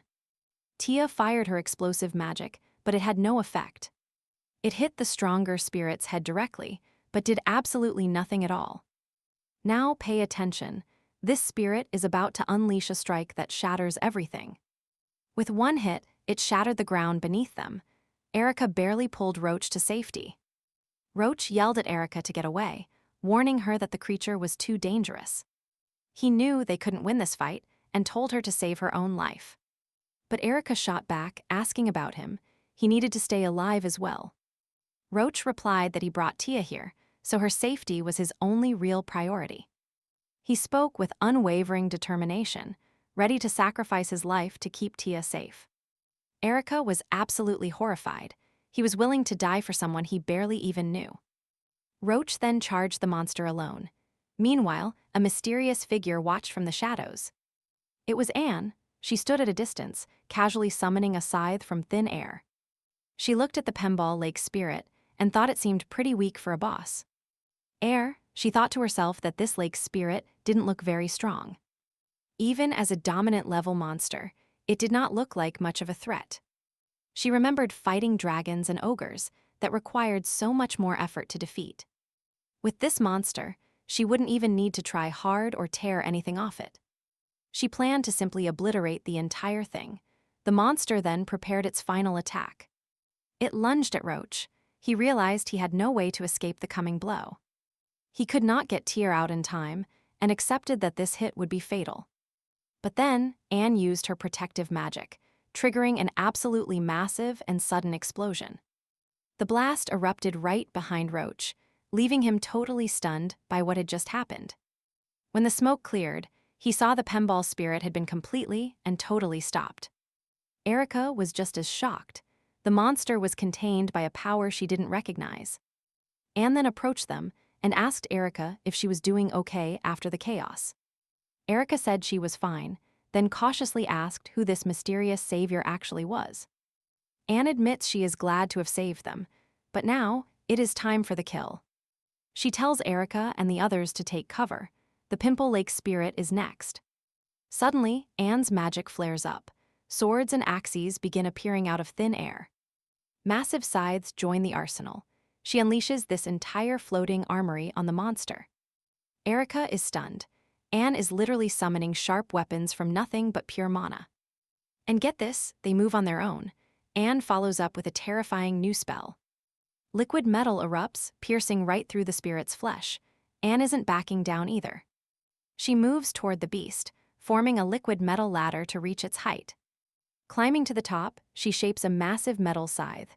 She looks the monster in the eye. She says, "The young master is hungry, and you're the perfect meal for him. But since you're the main course, you'll have to pay with your very life." With one clean sweep, Anne slices the Pimple Lake spirit right down the middle. The impact makes the whole world shake. Roach is watching, completely floored by her. He can't believe it. How can one person one-shot a high-tier monster like that? A dominant class monster, destroyed. Even the lake's fish are sent flying by the shockwave. After the dust settles, Erica rushes over to Roach. She's desperate to know if he's okay. They're alive, thank goodness. But Roach realizes that Tia has taken some serious damage. She's hurt bad, but luckily, he has a healing potion ready to patch her up. He tells Erica to find out who that mysterious woman is. Roach is thinking ahead. If a powerhouse like her joined their party, their adventuring troubles would be over. So he gives Erica a mission: get some info on their new savior. We cut to Anne standing in the middle of the lake, or what's left of it. Here's the thing, the water is gone. Every fish is just flopping around in the mud. After the spirit died, it turned into two distinct fish, one bright blue and one red. Both are incredibly toxic. Anne sighs to herself, feeling like a total failure of a maid. She doesn't even know which type of fish her young master would actually like to eat. That's when Erica walks up. She points out that those two fish are actually edible. But there's a catch. They need special preparation to get rid of all that nasty poison. They smell awful and are deadly otherwise. Anne stands up, her eyes lighting up. She asks if Erica is an expert on fish. Erica nods, confirming she knows her stuff. Turns out her village is right nearby. Her family has been fishing here for generations. They catch and sell these exact fish to the local nobles all the time. She mentions that Pimple Lake fish taste incredible. That's why they're worth so much gold. Anne's interested now. She asks Erica to teach her the proper way to prep them. Erica agrees instantly. 10 minutes later, Anne is focused, taking notes on every single detail. She scribbles down the recipe and every step Erica gives her for these two fish. Anne is so grateful for the help. She thanks her profusely for the cooking lesson. Erica just waves it off. After everything that happened, Anne doesn't owe her anything. Anne saved their lives, after all. A simple recipe is the least she could do. Erica works up the courage to ask a question. Anne gives her the green light. She wonders why Anne traveled so far just to fish. Was there a special reason? Anne smiles and says yes. It's all because of her future husband. He really wanted to try these specific fish, so she traveled across the land for them. Erica thinks that's so sweet. She tells Anne that she must be very dearly loved. And honestly, this man must be the luckiest guy alive to have a woman like her. A wife like her. Anne gets flashes of those secret nights with our main character. Grabbing the bucket, she realizes Urka was right all along. But her husband, he still has not grasped the depth of her love. Anne tells Urka she has to go back to Kemple Manor. But wait, Urka calls out, practically begging her to stay a moment. She has got a major case of heart trouble and needs Anne's expert advice. Since Anne clearly has more experience. Bucket hits the dirt, time for some real talk.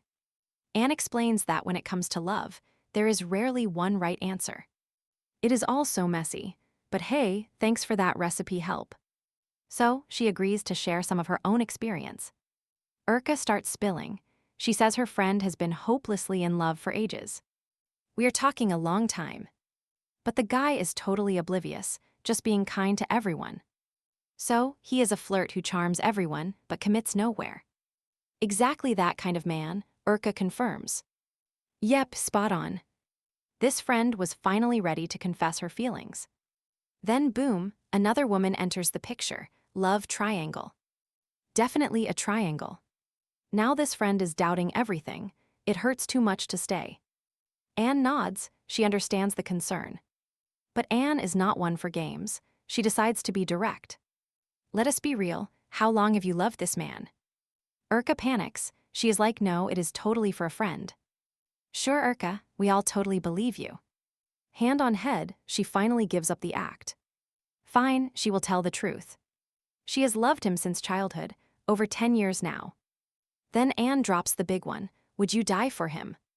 Without a doubt, yes. And what else, Anne asks, would you give up?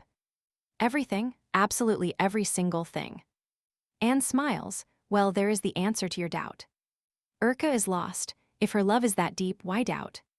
She already knows what her heart truly wants. Still confused, Urka asks what Anne is actually trying to say.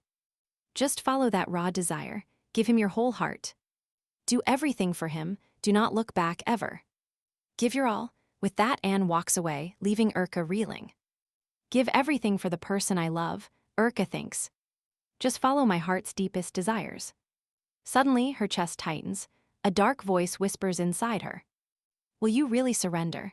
Urka hits the ground hard. Can you abandon your morals, your laws, even your life? Would you sacrifice everything for him? Roach calls out to Urka, asking if she is okay. Deep inside her mind, that dark voice keeps pushing. Can you stand their happiness? No, Urka tells the entity, that is impossible. Seeing him with another girl, the jealousy would simply tear her apart. She hates that feeling. She tells the voice she does not want that. That girl is nothing special. Why should she get to be with him? I understand, the entity whispers. Follow your darkest desires and claim him. Take what you want. Mark him so he can never leave your side. Make him yours alone. Transform him into something that is only yours. But he is so strong, Urka argues. How can I possibly conquer him? The entity laughs. It does not matter how powerful a man thinks he is. Just break all 4 of his limbs, put a collar on him, and he will obey. He will be a puppy that only knows how to bark for you. Take my power. The overwhelming force of absolute love will be yours. Suddenly, Urka is gone, her soul completely overtaken by this dark presence. Then reality snaps back. Roach is right there, asking if she is okay. He tells her she just fainted the moment that mysterious woman vanished. Urka lies, saying Miss Anne did nothing. I just ran out of mana. Exhaustion from using too much magic, that is all. It is nothing serious. As for the favor, Anne is just a noble servant. She cannot join us. Roach looks disappointed. He really wanted to thank her for saving their lives. But she is already gone, so there is nothing else they can do now. Just then, the ant starts feeling better and notices something on Urka's chest. What is that strange mark? It definitely was not there a minute ago. Urka panics and quickly covers it up. It is nothing, she insists. Just a small burn from the monster. We need to leave this place. It is not safe to talk here. Who knows, there could be another beast nearby. If a third lake monster shows up, we are all dead for sure. We have to move now. Roach nods, agreeing that she has a point. They need rest. He reaches down and picks up the ant, but she immediately snaps. What do you think you are doing? Put me down this instant, you idiot. I can walk fine on my own, even if I am a bit banged up. Stop being so stubborn, Roach sighs. You are basically light as a feather. Carrying you all day is easy work for someone as strong as me. You are such an oblivious moron, she grumbles. You have no idea, do you? Behind them, Urka is watching. Her eyes are dark, cold, and absolutely terrifying. She stares at their back, silently observing every single word they say. The scene shifts back to somewhere we have not seen in a while. We are back in Moon Room. He is lying in bed, looking exhausted. Anne finally returns to the room, and Moon is thrilled because he is starving. It has been forever since his last meal. Anne asks if he missed her. Were you lonely? No, Moon retorts. You were gone the entire day, Anne. I thought I was going to die of hunger before you ever returned. She sits on the edge of the bed, apologizing for the long delay. I had to travel quite far for that fresh fish you wanted, still fresh. All right, we're watching as she finally presents those fish Moon wanted prepared. The aroma is incredible. Anne explains she prepared each one in its own way. One is perfectly steamed, while the other was grilled over hot, glowing coals. She then asks the young master which of the two he'd like to try first. Moon chooses the steamed fish, and Anne gently brings a spoon to his mouth. He takes a bite, finally tasting the dish he had been waiting for. It's delicious. He even offers Anne a bite since the flavor is so impressive. Anne refuses, though, insisting the meal was made specifically for the young master. She warns him to watch out for bones, as this fish is full of them. Moon scoffs, saying he's not a kid and can handle a few tiny fish bones. But seconds later, his confidence vanishes. He's choking, he can't even swallow. A bone is stuck deep in his throat. He's in serious trouble right now. Anne springs into action. She climbs a kiss to remove the bone. Moon is totally lost, asking what she means. Anne just smiles, insisting that a kiss is the magic solution to everything. She explains that with her incredible powers, a kiss can do the impossible. She will literally cover his nose and blow the air right into his throat. That way, the bone slides down safely to his stomach without any more pain. Moon is horrified. He is thinking, how is a kiss supposed to fix this? But there is no escaping Anne. She just leans in and locks her lips. He is totally helpless as she kisses him with every ounce of her strength. Anne grips his arm tight. It is an intense scene, to say the least. Gasping for air, Moon tells her that he could barely breathe for a second. The kiss lasted so long, his lungs were actually starting to give out. Anne tells the young master to look at her tongue. The bone is gone. Moon thanks her for the save, but asks to finish the fish by himself. He promises her that he definitely won't choke on a bone again. Anne just stares. Time passes as Moon eats while she watches him happily. For a moment, they look like the perfect couple, but do not be fooled. Something darker is lurking beneath this sweet surface. You and I can feel it. Eventually, Moon finishes both fish. He tells Anne that it really was delicious. It makes sense why this place is so famous. The food is top tier. Anne turns to him with a look. Since you're satisfied, she says. How about we do that thing now? She asks with a mysterious smile. She says they need to follow the proper order in Tuduk because his father lost the heir to House Kimpel. He wants a new one fast. They need a new child as soon as possible, right now in fact. Moon panics and refuses, saying that now is not the right time. She leans in closer, challenging his refusal. Why the sudden change in heart? Just this week alone, they have already done that more than 15 times. Is the young master already getting bored of her? She asks with a teasing pout. Moon quickly denies it, but Anne presses further. If that's not it, then what is? Looking a bit bashful, Moon explains he just finished a very heavy meal. Apparently, taking a bath right after eating fish is supposed to be bad for you. He reminds her that she just returned from a long journey and needs some sleep. Our girl Anne is blushing hard because she realizes her young master actually cares about her health. She is totally fine with it though. They can just do it later tonight. And yeah, they both agree. Tonight is the night to start working on that heir. But wait, Anne has got one more little secret to drop on him. Moon looks at her, wondering what else she could possibly have to say. Turns out, she visited a city known for its fabrics while she was away. And she picked up a special little outfit she is sure Moon is going to love. Moon is playing it cool, asking what kind of outfit she could possibly mean. Anne leans in close, revealing that she bought something very specific. It is made of that one material she knows the young master is absolutely obsessed with. She keeps teasing him, mentioning its very popular name, the bunny girl outfit. We are talking shiny long stockings and all those extra spicy little details. Right on cue, Moon's nose starts leaking blood. Talk about a massive reaction. He is clearly impressed, but he quickly wipes it away to try and save face. He starts acting all high and mighty, claiming she has no idea what he likes. As a noble knight, He argues he would never be into such ridiculous, nonsensical things. Anne just laughs and calls him silly. She knows him better than anyone. She has been by his side for years and knows exactly what is hidden in his closet. She asks if he ever wondered why she has been wearing black stockings since they were kids. She did it all for him because she knew he was into that stuff. Moon is floored. He genuinely thought that was just her own personal style choice. He never once imagined she was dressing that way purely for his own benefit. Finally, he admits defeat. Anne totally read him like an open book. She finds it adorable when he tries to deny things she already knows about. With that, Anne says her goodbyes to go start her daily chores. She warns him she will be cleaning all day and won't be back until nightfall. Moon tells her to stay safe and take her time while he catches some sleep. He plans to nap through the morning and afternoon, or so he wants her to think. We see Anne finally heading out and closing the door behind her, leaving him alone. But check this out, Moon has something in his mouth. He has been hiding it. He thinks to himself that his plan is finally working.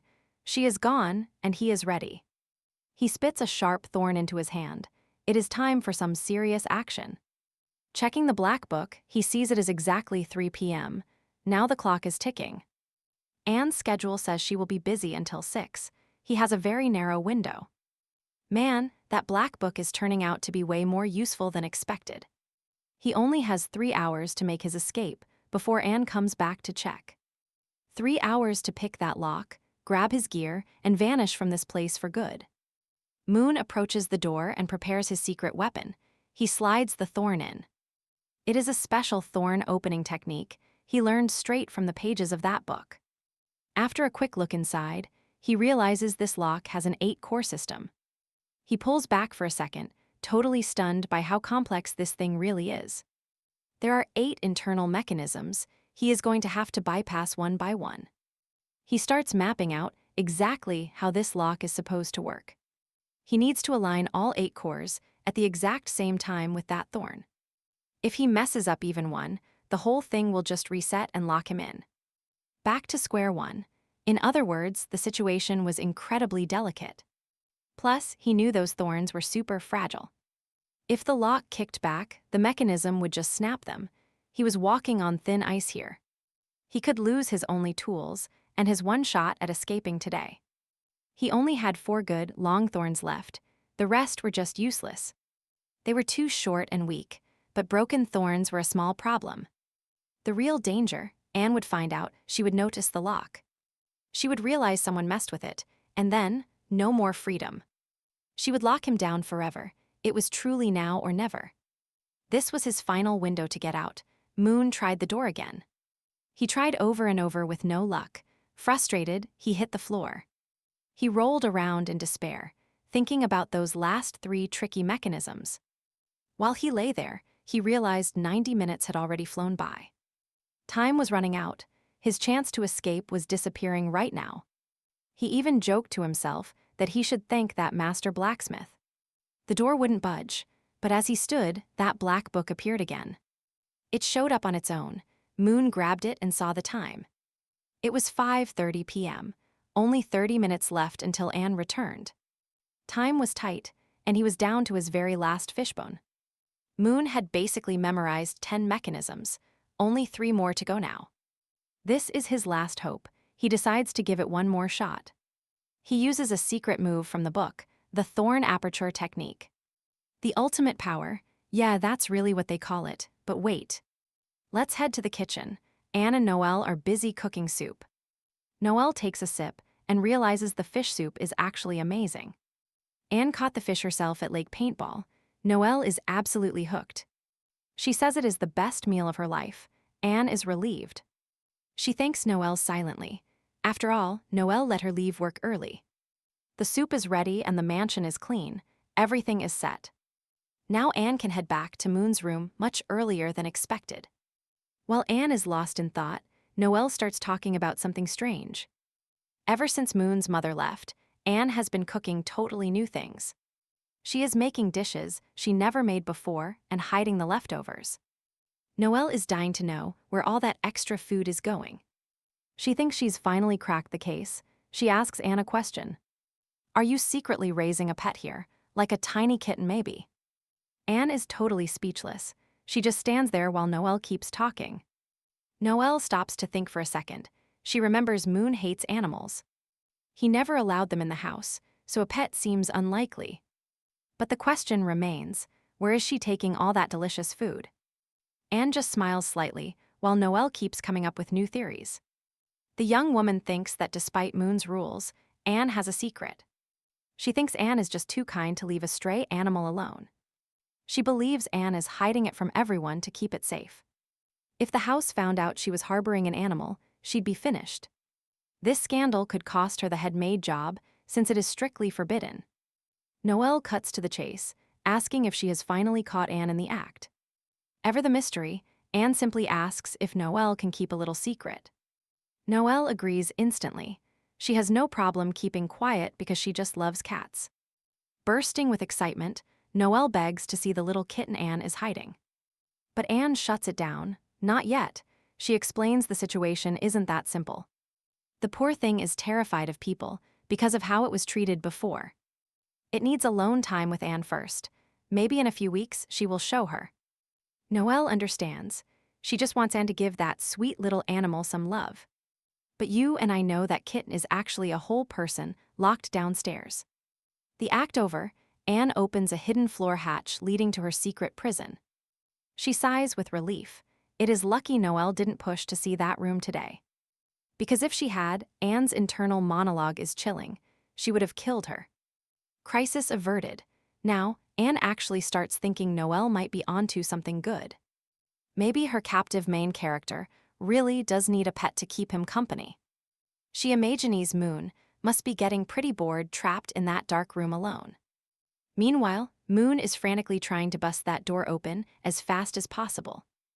Anne is off in her own world, daydreaming about the fact she is pregnant. It is still early, so she can't feel the baby yet. It is a long process. This child is the ultimate fruit of her twisted relationship with her beloved Moon. She plans to bring him more books since reading is his only escape right now. Flashback to Moon, he is still desperately working on that lock. Will he make it? Anne heads toward the secret room, still stuck on the whole kitten idea. A cat really is the perfect choice. She has already picked out the perfect one. She thinks her chovy Moon would love a black kitten that looks just like her. It is almost sweet in a totally terrifying way. She decides to go ask him. No use just imagining his reaction. She will get the answer from him directly. But then horror, she stops dead.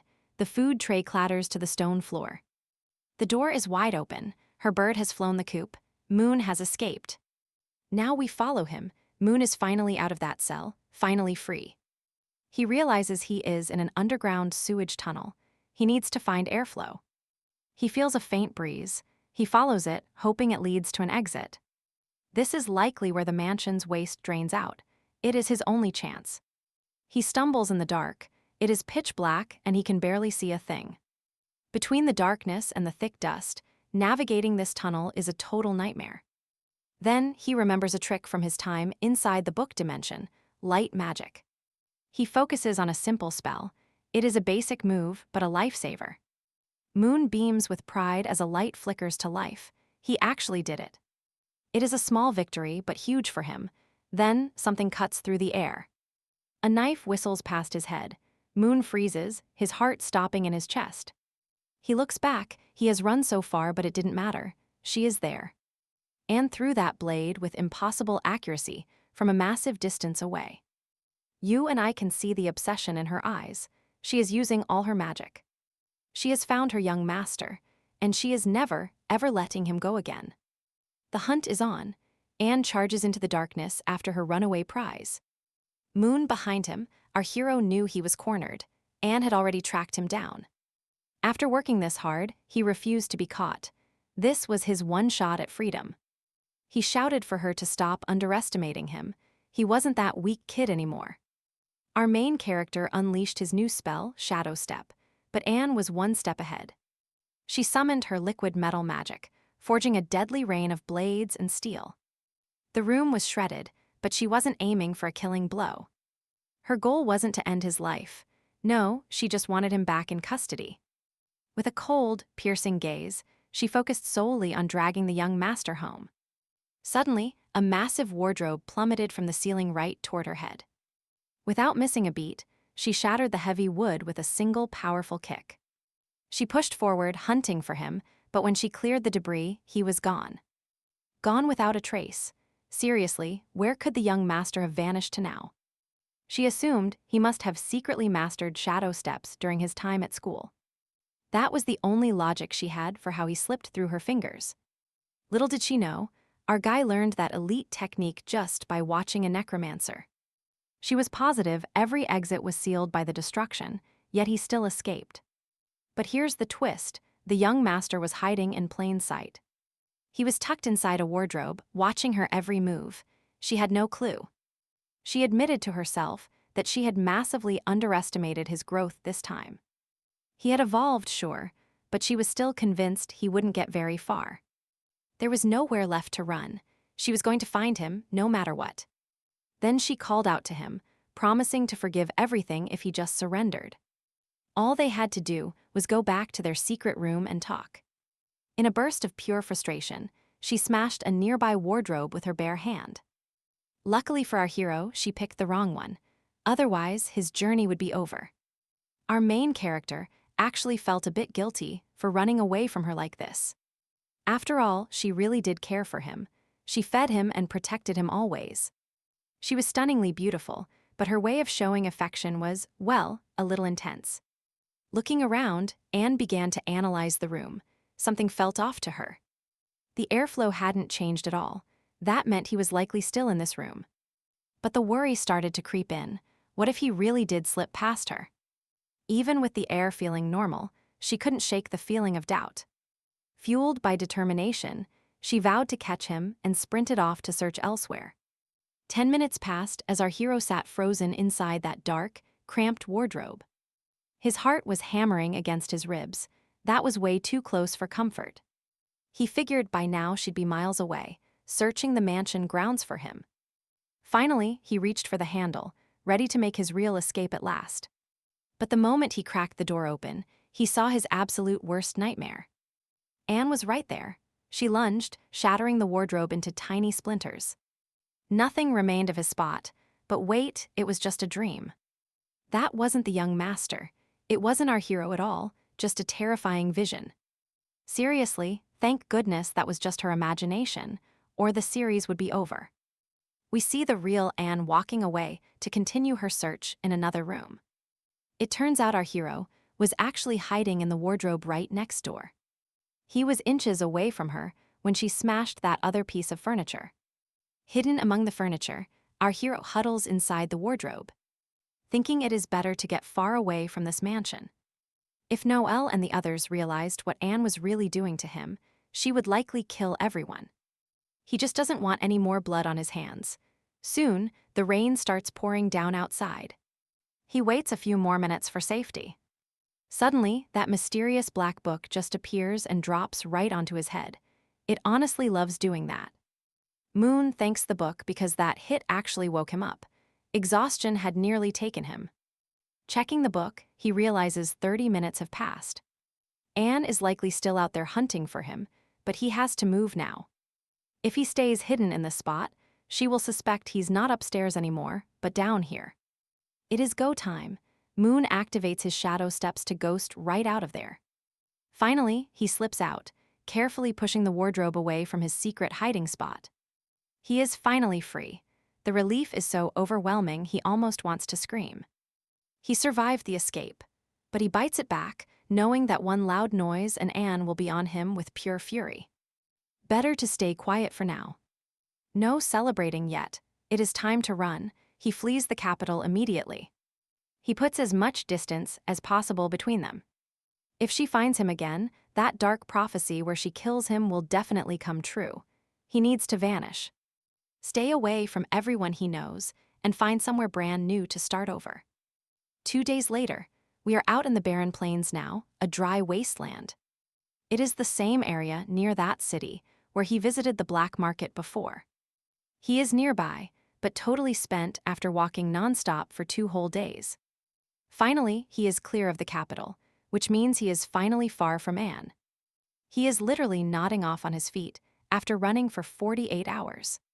But he knows it is not time to drop his guard yet, not yet. If Anne somehow tracks him down here, he will have zero chance of escaping. The further, the better. He realizes there are only two real ways out now. Option 1, head back to his family's territory and go into deep hiding there. But that's a terrible idea. Anne would eventually track him down there. No, his other choice is St. Mary Academy. This path is way more promising. He would actually be safe there. The academy offers the level of protection he needs. Even if she finds him, he'll be surrounded by powerful teachers and elite students. Plus, his parents would know exactly where he is, which keeps her in check. Anne would not dare pull anything crazy, with the whole world watching him.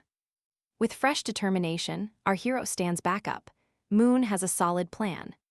He knows exactly what to do next. It is time to head for the academy. He is going to escape her for good, but then he spots something nearby. 4 people are gathered together. 3 of them are cornering a lone girl. They are clearly mugging her. You and I can see these guys are bandits. They want every single thing of value she has got. Total scum, right? They are threatening to get violent if she does not cooperate. But wait. This girl is Urka. Yeah, the same Urka we saw just a little while ago. She is not scared. She tells them straight up she is a professional adventurer. If they try to rob her, they are going to regret it very quickly. She warns them a beating is coming, but the bandit leader just laughs. All right, let's see what happens next. The leader sneers, knowing she is an adventurer.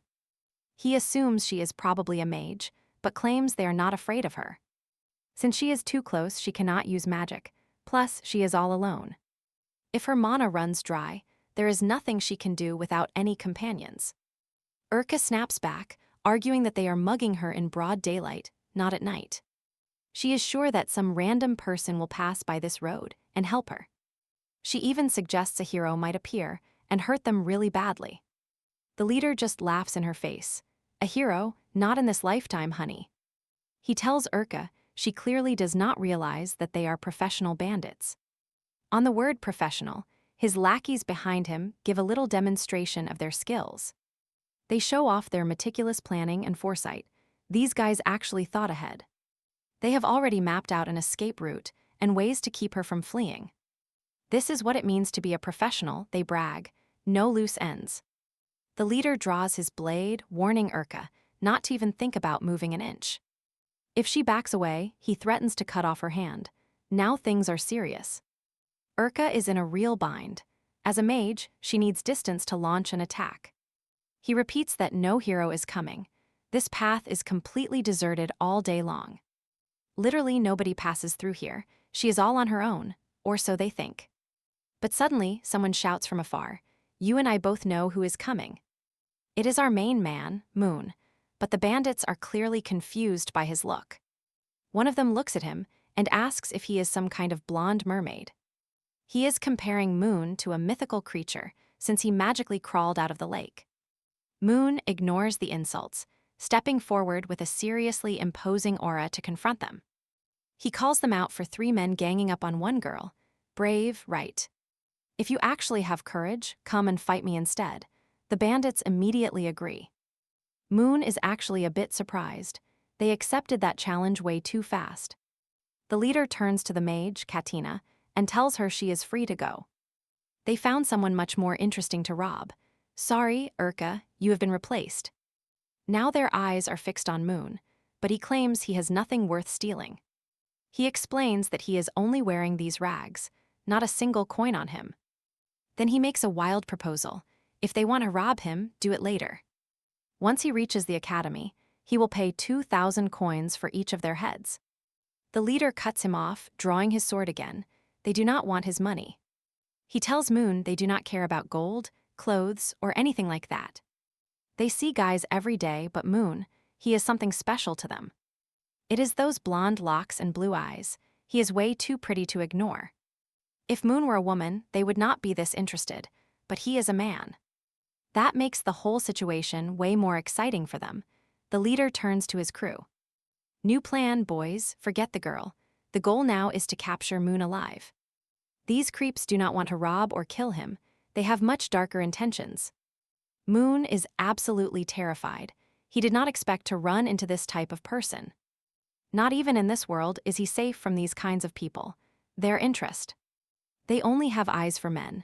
But while they chase him, Urka starts her chant. She prepares a fire spell. Flames erupt from her hands and she lets it fly. The blast grazes Moon and hits the bandits directly.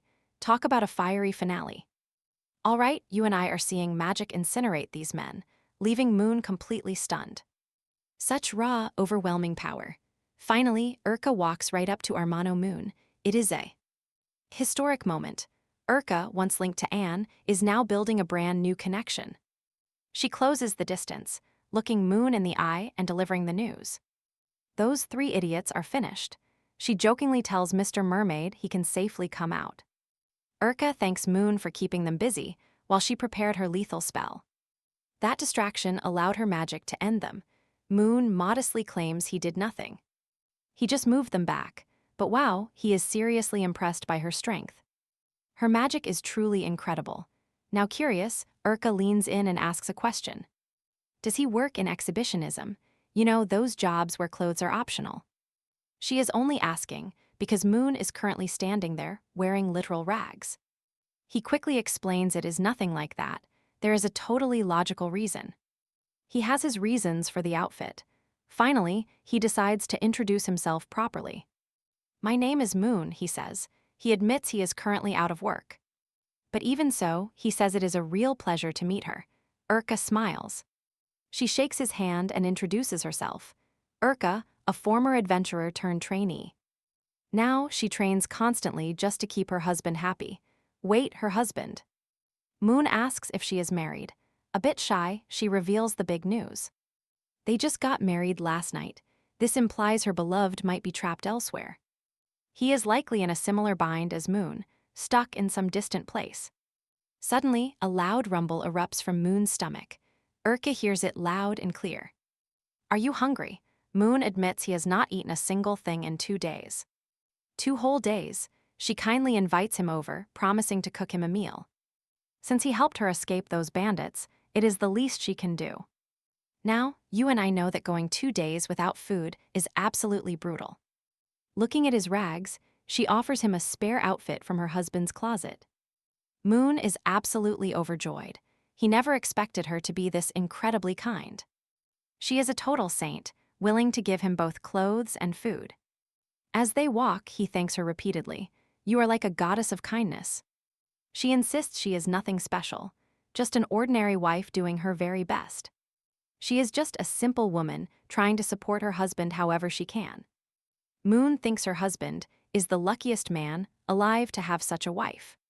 She is beautiful, kind, and smart. He is one lucky guy, that is for sure.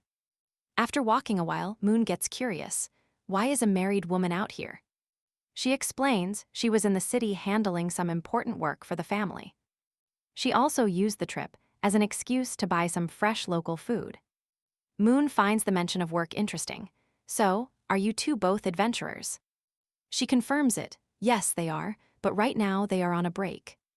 They are currently taking some time off, but she still had guild business. She needed to notify the guild that they were stepping away from active work. See, if you do not report in, the guild might mark you as dead. So many people vanish on missions, which causes massive misunderstandings every single year. That is exactly why she was traveling back from the nearby town today. She keeps explaining the situation to Moon, then asks him a simple question. What would he like to eat? She is ready to cook up something special. Moon's pick for dinner? Fish, obviously. He absolutely lives for the stuff. The guy's practically addicted, but right then, something really bizarre starts happening. A mysterious voice whispers that they love him, but it has to be an illusion. Neither he nor Urka have any idea what just occurred. They are both baffled. Moon asks if she heard that sound or saw that sudden blur, but she didn't. She didn't feel a thing. Moon assumes it is just hunger playing mind games. It makes sense, considering it has been a long time since his last meal. After a long trek, they finally reach her village and find her house. It is actually a temporary residence provided by the village mayor. Moon is seriously impressed by the size. This place is huge for a house. Urka clarifies she is only using it temporarily since it belongs to the head. However, Moon finds one detail extremely strange and decides to ask her about it. He points out something peculiar he has noticed throughout their entire trip. They haven't seen a single person on the street or inside any houses. Isn't she afraid of robbers? All the windows and doors are just wide open. That would make it way too easy for bandits to just walk right in. Urka says everyone is just busy. She then asks if he knows Loco Paintball. He does. He has been there before and always loved the fish they served. It is only a few kilometers away, and the autumn harvest is finally starting. Since the crops failed this year, the village depends on the lake for survival. They sell high-quality fish to nobles just to pay all their bills. Her husband is a powerful adventurer, so he is currently guarding the shipments. He is helping transport the fish that the village needs to sell for profit. Pretty much everyone in the village is currently at the lake doing this work. While they are gone, she is the one taking care of things as guardian. Moon says he understands. That is a massive responsibility for one person to handle. Suddenly, he feels that ghostly voice saying it loves him again. Just then, Urka calls him to come inside before it gets too cold out. Moon just gives a quick yes, still totally confused about what is happening. Whether it is a hallucination or not, he can feel the sensation getting closer. It feels like it is coming from far away and moving toward him. Once they are inside the house, Urka tells him there are clothes ready. There is a well outside if he wants to take a quick bath first. As for dinner, she says it will be ready by the time he finishes. Moon thanks her again, repeating it because she is honestly just so kind. He spots a mug of water on the table and touches the liquid. He rubs a bit on his arm to check for any hidden poison. It is clean, but Moon can't help reflecting on all these weird events. Ever since he met her, things have been getting stranger and stranger. The empty town, her powerful magic, something about her story doesn't fit. Even if her explanation makes some sense, his gut says something is wrong. A bit later, Moon finishes his dinner. He had the fish again. He thanks her one more time for preparing such a delicious dish. Seriously, this was the best fish he has ever eaten in his life. He tells her that she would definitely be an absolutely incredible wife one day. You and I see Moon treating her like the most exceptional wife ever. He even tells Urka that not even his own maid cooks fish this well. That maid comment makes Urka suspicious. Not just anyone has personal servants at home. She starts thinking he is a noble, but a weird one who wears literal rags. When Urka asks if he is truly of high birth, Moon confirms the truth. He admits his nobility and says he has a very important favor to ask. Then, Moon finally gives Urka a formal introduction to who he really is. He asks if she knows the Campbell family, one of the Empire's Big Four. He reveals his full name and his father, the powerful Duke Rennell Campbell. Urka is stunned. She is standing right in front of an actual Duke's son. Moon explains he is being hunted by someone dangerous and needs to find a horse. She must go to the Campbell lands and warn the Duke about the situation immediately. Tell him that a dangerous predator is hunting his son right now. Moon just needs to hide in her cabin until the heat dies down a bit. Urka just laughs in his face. She does not believe a word of it. In her world, real nobles do not get chased around by crazy people like this. Annoyed, Moon snaps that he really is the Duke's son and she should stop laughing. He gets serious, telling her this is a life or death matter for him. If she finishes the mission, he promises a reward that will change her life. 10 to 20,000 emails. That is an insane amount of money for her. Urka just keeps laughing. She still thinks he is just telling her tall tales. To prove it, Moon tells her everything, explaining exactly what happened to him. After hearing the whole story, Erica finally agrees and apologizes for laughing at him. She can finally see the cold, hard truth in the expression on his face. As she cleans the table, Erica admits she was already going to offer him shelter. She was not going to let him spend the night out in the woods. The forest is full of predators at night, and he needs time to fully recover. It is much safer for him to stay in the cabin for a while. Moon is shocked. He did not expect her to give in so easily. Now, let's see if he can actually trust her with this dangerous mission. She says yes without a second thought. 20,000 ALAs is a fortune. To earn that with the Kulta Guild, she would need to finish 30 missions. Most of those jobs are high risk and would probably get her killed anyway. There is absolutely no reason for her to turn down young Moon's proposal. Moon is so grateful, he calls her a literal angel for helping him out. Later that night, Moon heads to his room to finally get some sleep. Urka warns him that the bathroom is outside, so he should stay inside until morning. Also, he is strictly forbidden from opening any other doors in the house. She points to one specific door that he must never, ever try to open. Curiosity hits him. Moon asks what is so important behind that one door. Just drying meat, she claims. Opening it would let the blood smell fill the house. Trust her, that is not a smell that anyone would find pleasant at all. Moon says he understands perfectly and promises not to touch a single thing. She does not need to worry about him being nosy or causing trouble. So Urka wishes him a good night, but you and I know better. He returned the wishes, telling her to rest well since she worked hard too. A new day would begin tomorrow. Moon shuts the door as Urka whispers low. She softly said, until tomorrow. Inside, she thought it was a real pity. Unfortunately for him, Moon would not live long enough to see the dawn. Then we see the fire magic Urka gained once her plan was set. She was thrilled to have a noble captive. If Moon was truly one, jackpot. She could earn a fortune. Nobles were worth a lot while still breathing. Once dead, they were worthless. Opening the door, she made a dark declaration. Moon would be the final sacrifice for the god of love she served. This was for her goal. Now outside, we see none other than Anne. Yes, Anne was hunting him. She found a scrap of his old rag. After one smell, she knew it was the scent of her young master.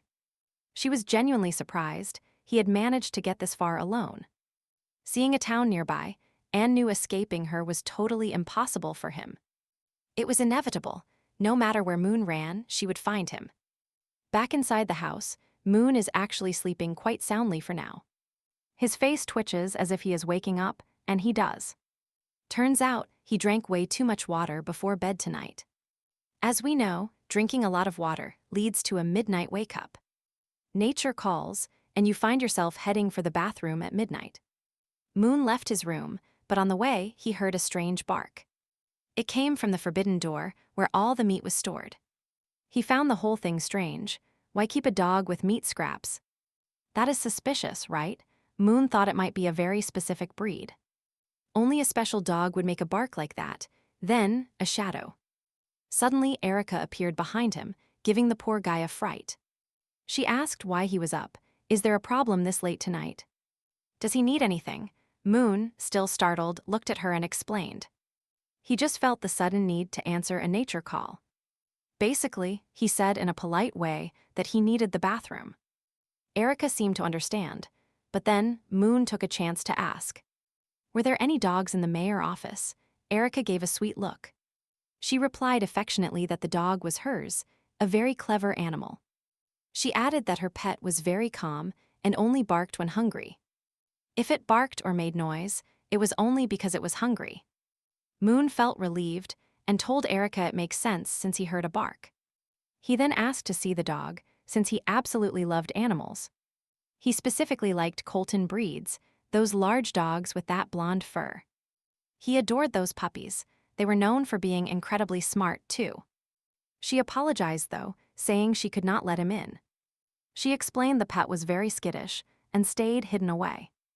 Moon simply nodded, accepting the explanation for the weird noise. After the chat, he finally headed to the bathroom as planned. Erica returned to her room, but not before giving him a reminder. She warned Moon that the bathroom was outside and to stay careful. Watch your step, it is pitch black out here, but look at her. After that sweet smile, Erica gives our guy a sinister look. He has no clue. At that moment, we realize the truth. Erica is definitely plotting something dark. The bathroom is right by the well. Moon can barely breathe, the stench is foul. He cannot believe anyone actually uses this place. It is beyond disgusting. Has this place ever been cleaned? While he is wondering, he spots something interesting. He creeps closer and realizes he is looking at the room with the dog. That window belongs to the room where Erica keeps her supposed little pet. Our guy still thinks that bark was strange. He needs to see for himself. He thinks there is no harm in peeking. Surely it is just a puppy. But at that moment, the truth is revealed, and it is absolutely terrifying. That little dog is not an animal at all. It is actually Colt. Erica is telling him he is a good boy and that he has eaten enough. She tells him to be quiet while he eats the food from her hand. Then she mentions that Moon is still useful for her plans. She tells Colt to endure just a little longer. Tomorrow, she will free him. Our guy is frozen in shock. Erica is a full-blown psychopath. Just then he slips up. He steps on a branch and it snaps loud. Erica hears the sound. She freezes and calls out into the dark night. She asks if it is Mr. Moon out there while she is holding Colt. She forces the window open, but the yard is empty. Nobody is there. But look up, there he is. He is clinging to the top of the wall. Unbelievable. Our main character is actually a pro at this stealth stuff. Down below, Erica mutters about the awakening of the god of love. She tells Colt she's going to check on Moon's room right now. Our guy is no fool. He takes this chance and bolts away fast. He is in shock. She seems so kind, but she is a total monster. That man being treated like a dog, that was her actual husband. He mentioned him during dinner, remember? Now we see the truth. He just escaped one yander, only to find an even crazier one. The situation is just getting better, isn't it? He starts connecting the dots. The empty queue, the former adventurer, everything finally makes total sense now. She treats her husband like a dog, and then there is the god of love. The ritual Erica was conducting, it all adds up to one big nightmare. Those strange sounds he heard since he arrived, now he knows why. He thought she was a friend, but he was wrong. She is a trap. She wants to use him. Given the danger, it is time for Plan 36. Let me explain what Plan 36 is. You are going to love this. It is simple: run. Get as far away from this psycho as possible. Go, Moon. Get away from that Yandir lunatic before she catches you. Our guy is officially fleeing. First Anne, and now he has Erica too. Erica knocks on his door, but when she opens it, empty. He has already vanished. Erica is absolutely losing it with pure rage. She needed him for that ritual. She is completely filled with insane anger. She smashes the cabinet in a fit of fury. She cannot believe he escaped. Preparing the ritual for the god of love, when suddenly, a doorbell rings at the mayor's house. Erica perks up, wondering if it is her darling Moon who has finally returned. Her gaze, pure psychopath, but the moment she opens that door, the mask slips on. She puts on a sweet face and asks Mr. Moon if he took long to return. But wait, that is not our boy Moon standing there. It is Anne. Erica is genuinely stunned. She never expected to see Miss Anne on her doorstep today. Anne just smiles. It has been a long time since these two last crossed paths. Inside the house, Erica starts playing the polite host for her very unexpected guest. Tea is served. Erica can't help but notice Anne's maid outfit. She thinks it is very adorable. Anne explains she left the mansion in such a hurry she did not even have time to change. Basically, she was in a massive rush and fashion was the last concern. Then Anne asks, why the master title? She doesn't remember ever teaching Erica a single thing. Erica is shocked she forgot. Apparently, Anne's help gave her courage to embrace her true self. Not only that, it was Anne's advice that helped her finally confess her love to Roach. She credits Anne for the fact that she and her husband are even together today. Suddenly, Erica gets a glint in her eye. Does Anne want to see something very interesting? Anne is a bit lost. She has no idea what kind of interesting thing Erica means. Erica just smiles and says she wants to show the fruit of her hard efforts. As Erica leaves to fetch it, Anne starts picking up on a very strange vibe. There is no mistaking it. Moon's scent, the young master's aroma, is very strong in this place. She knows his scent by heart, and right now, it is practically everywhere in here. But there is something else, the heavy metallic smell of blood, and not just a little. While Anne is deep in thought, Erica comes skipping back, anxious to show something incredible. Anne looks up and wow. Whatever Erica brought out, it definitely makes a huge impression. Erica introduces her husband, Roach, and asks him to greet their guest properly.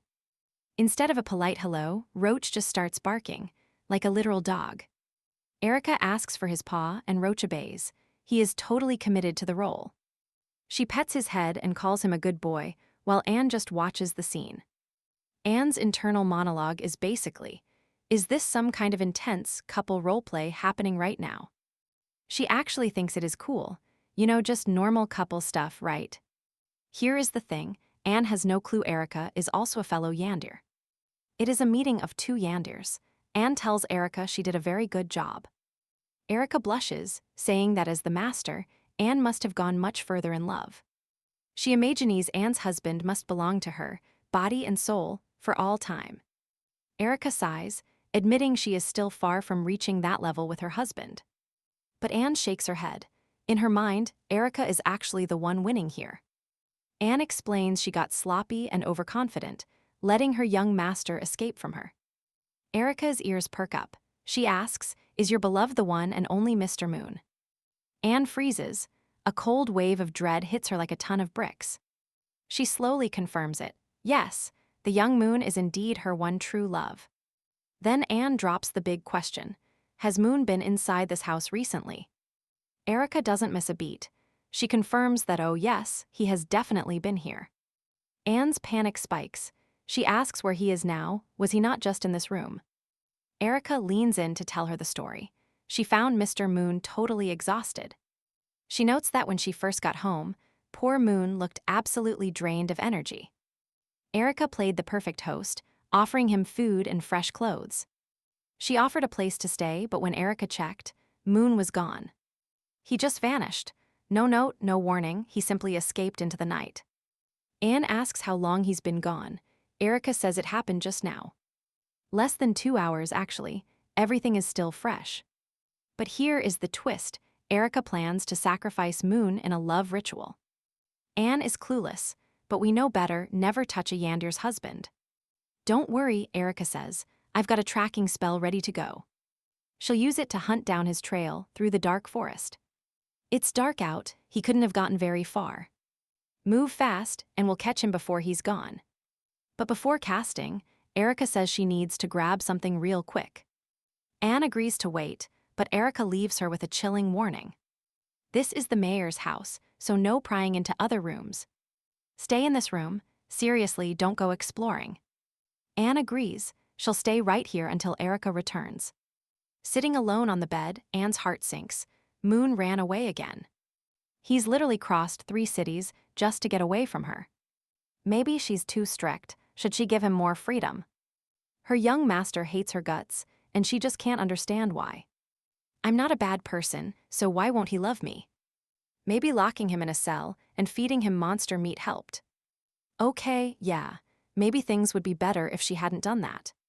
She's hugging her pillow, pretending it's Moon, when someone suddenly appears. It's Roach, Erica's husband, who literally acts like a trained dog.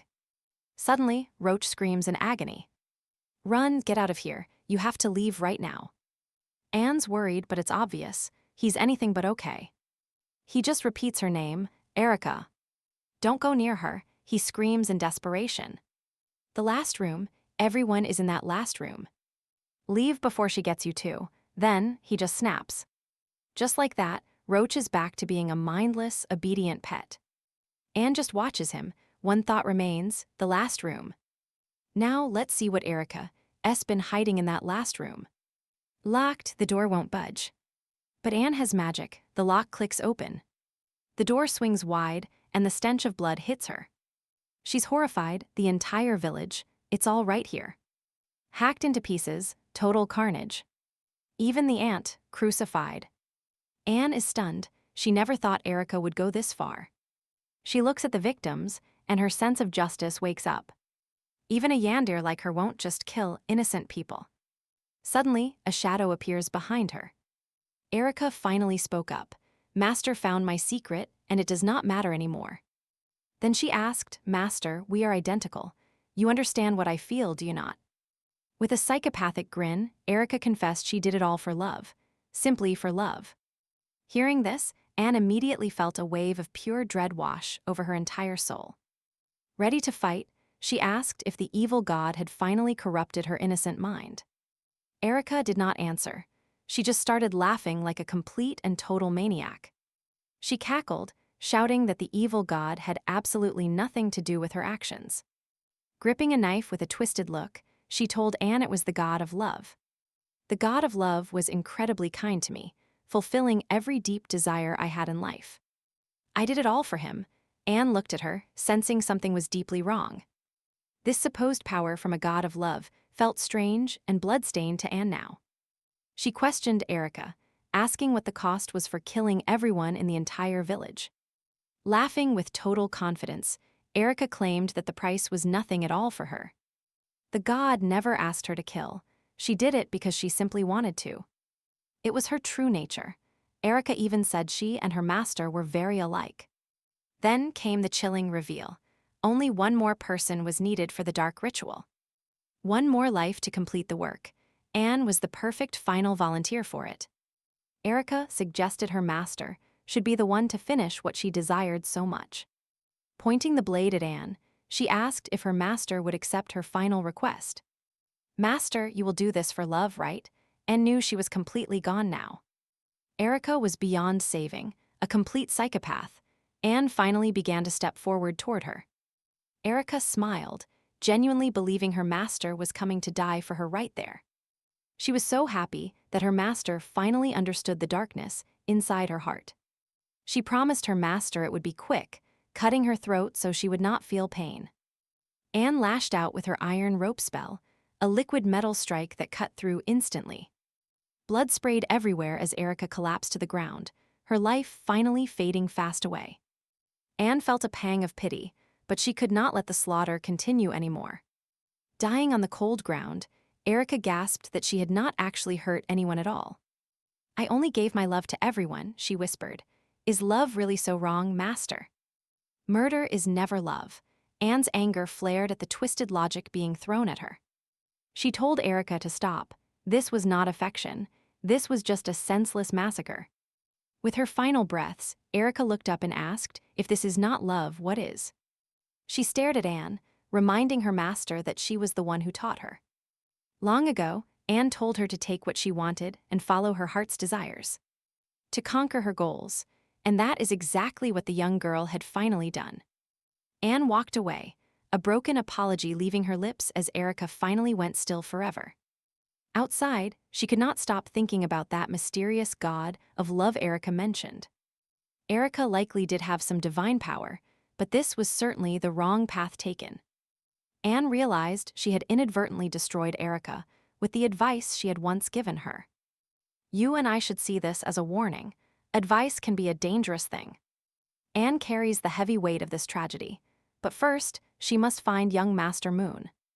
Once the boy is found, she plans to give every single victim a proper burial. That includes Erica. She deserves that much. But then, a faint voice echoed nearby. A faint "I love you" drifted through the air. Anne froze in place immediately. She turned her gaze toward the mayor's house, bracing herself for what comes next. One spot she knows well. Inside, the heavy scent of blood hangs thick.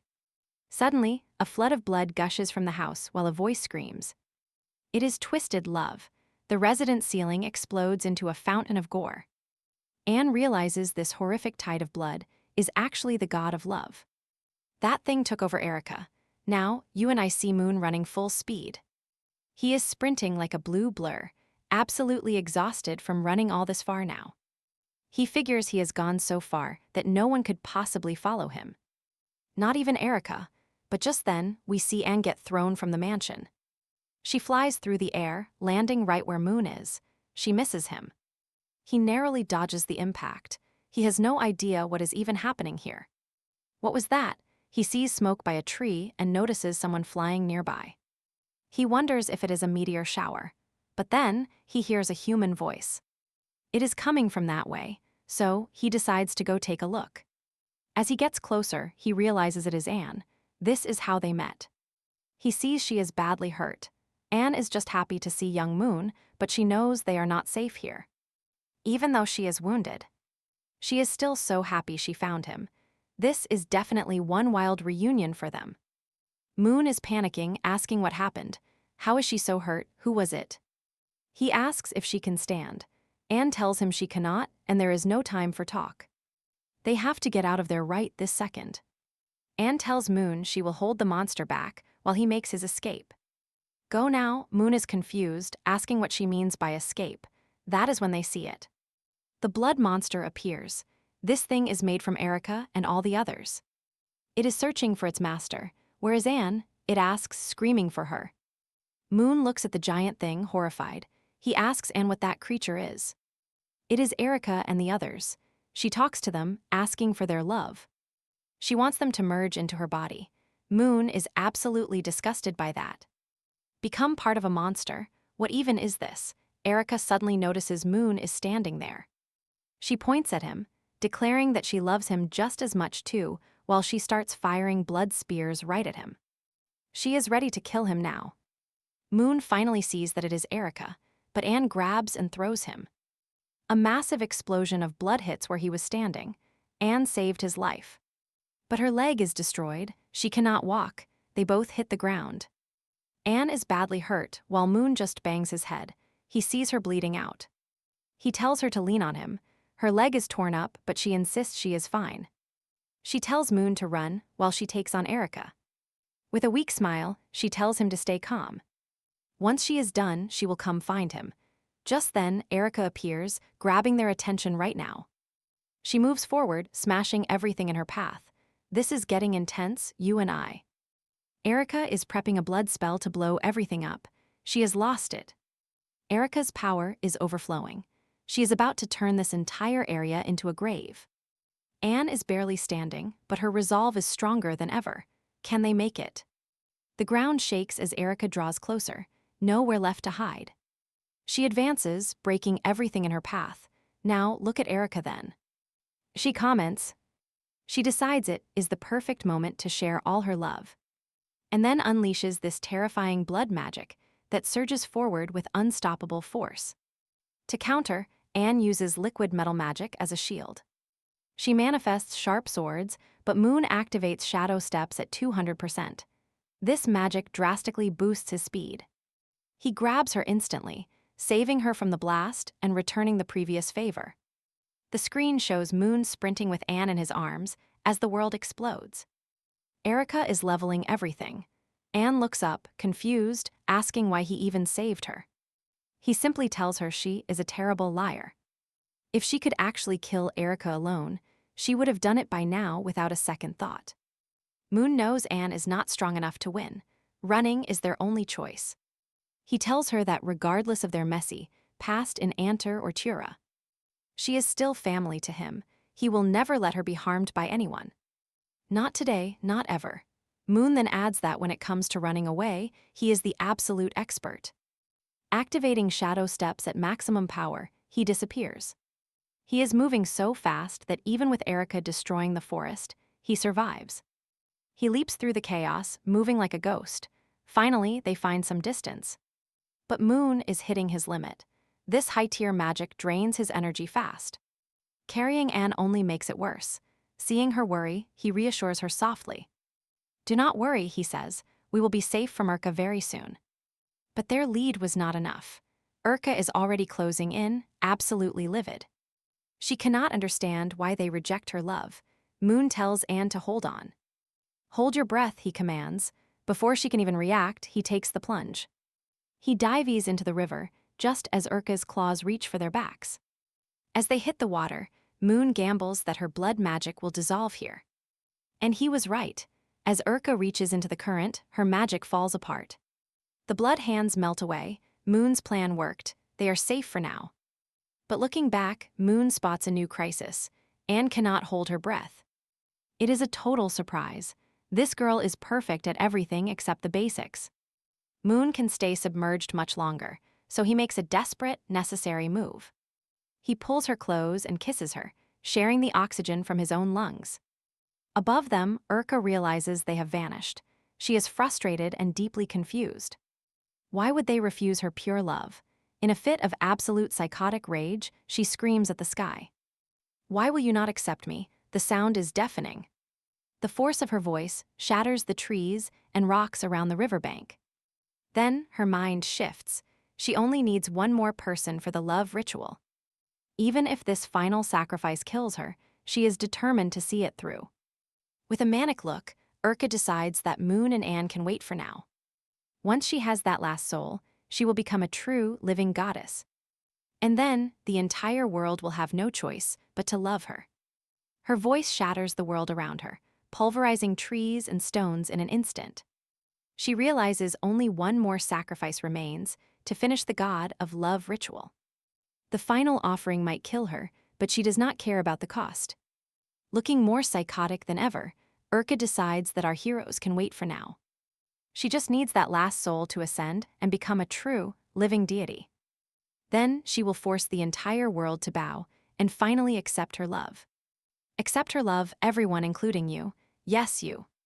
She's stepping out of this YouTube video to visit your homes. Sometime later, Moon and Anne find shelter in a hidden cave. There, Moon starts tending to her wounds. Anne, being a Yantari with deep feelings, gets totally flustered and embarrassed by his touch on her leg. Moon notes that the injuries look light, but insists that as soon as they're back in the city, they need to find a doctor for a full exam. Anne, still feeling vulnerable, tells him there is something she just doesn't understand. Moon asks what it is, and Anne finally asks why he even saved her. She remembers everything she did to him, imprisoning him and trying to keep him all to herself. She continues, saying he must absolutely hate her for all of it. After all, when he saved her, he could have just left her behind. Moon asks Anne if she finally realized she was making a mistake. Anne admits she was wrong and mentions that a long time ago, back when she went to catch fish at Pinball Lake, that was when she first met Urka. She explains that Urka only followed the evil god because of the guidance Anne gave her. In that guidance, Anne taught Urka to treat Moon exactly how she did. So Urka only became a monster because of Anne's influence. With a sad face, Anne says these actions almost killed him and were responsible for many others dying too. However, Moon takes Anne's hands and says that while her actions were terrible, it was good that she admitted her mistakes. It means she can fix them. He tells her she isn't a bad person, but a good one. The problem was just how she showed her love. Her goal wasn't to hurt him, but to love him. Moon gives Anne an affectionate look, telling her to cheer up. He's alive, and so is she. Now that she's admitted the truth, she can become a better person. He even jokes that next time. She doesn't need to be so obsessive. Naturally, Anne is completely moved. In her head, she's thinking about how incredible our main character is. Meanwhile, he's thinking he finally managed to fix Anne's possessive side. He believes that after this talk, she'll finally behave and keep herself under control. But completely against his expectations, Anne suddenly jumps on Moon and kisses him. Then she hugs him, saying he is just as sincere and kind as he's always been. She admits she was wrong to think he had changed. Anne also confesses that trying to change him and force her desires on him was a massive mistake. And she promises never to do it again. Then Anne stands up and tells Moon her energy is back, and she's going to finish Urka off right now. But suddenly, a massive pain hits her leg and she collapses onto him. Moon notes she's lost a lot of blood and is way too weak, so she shouldn't act so tough yet. Anne agrees, saying she feels weak and wishes she were stronger right now so she could finally defeat Urka. Moon, in turn, says he'll take a quick look around the cave to make sure Urka hasn't found them. Moon checks outside, nothing but silence. For now, they are safe. Back inside, he looks at Anne. Time to talk about Urka's dark secret. She claimed Urka serves an evil god, a follower of true darkness. Their situations seem similar, but the source of their power is worlds apart. Anne's strength is a direct blessing, a gift from a holy deity themselves. She was simply born this way because it was a god's divine will. But Urka, she is a servant. She made a pact with a literal demon god. These dark contracts grant massive power, but the price is always paid in blood. Yet, the terrifying strength Urka showed was way beyond a normal follower's level. It was overwhelming, almost as if she was becoming something far more sinister. Anne felt it during the clash. Urka's power wasn't just huge, it was rapidly growing. That is when our main character remembers the original plot. This is a nightmare. In the story, 3 monsters created by that evil god destroyed everything. They nearly wiped out the entire human race, total and complete extinction. Moon realizes the truth. Urka is one of those monsters of the apocalypse. If they don't stop her now, she will bring ruin to the whole world. He remembers her fading words, something about sacrifices and a final ritual piece. There is one last person missing, the final key to complete her transformation. Anne asks if he has a plan. He nods. He has figured it out. If his gut is right, she has slaughtered a whole village for this ritual. All of that death just to turn her into a world-ending giant monster. The evil god is just using her. She is a pawn to manifest in reality. Once he is here, humanity is done. He will grow stronger through the carnage. Urka needs that final sacrifice. They have to beat her to the city of Peruant. If they can reach the target first, they can break the ritual's chain. They must eliminate the last person there. It is the only way to save everyone. Without that final death, she cannot evolve. Her path of destruction stops here. If she kills them, she will move to the next city, growing more unstoppable. It is a snowball of blood. Every life she takes fuels her dark ascension. But Anne drops a bombshell. The conditions for her transformation are already met. Moon is confused. They are alone in the wilderness. Who else could be here? He looks around, but there is no one, just the 2 of them in silence. Then it hits him, a detail he completely overlooked until this very second. There is one more person back near the village, someone they both know well. It is her husband. He is the one, the final soul needed for the god. He is the ultimate sacrifice. Once he dies, Urka's humanity is gone for good. Anne stands up, her face is set. This has to end right now. If they do not act this instant, that monster will be born into the world. She blames herself. She thinks Urka became this nightmare only because of her.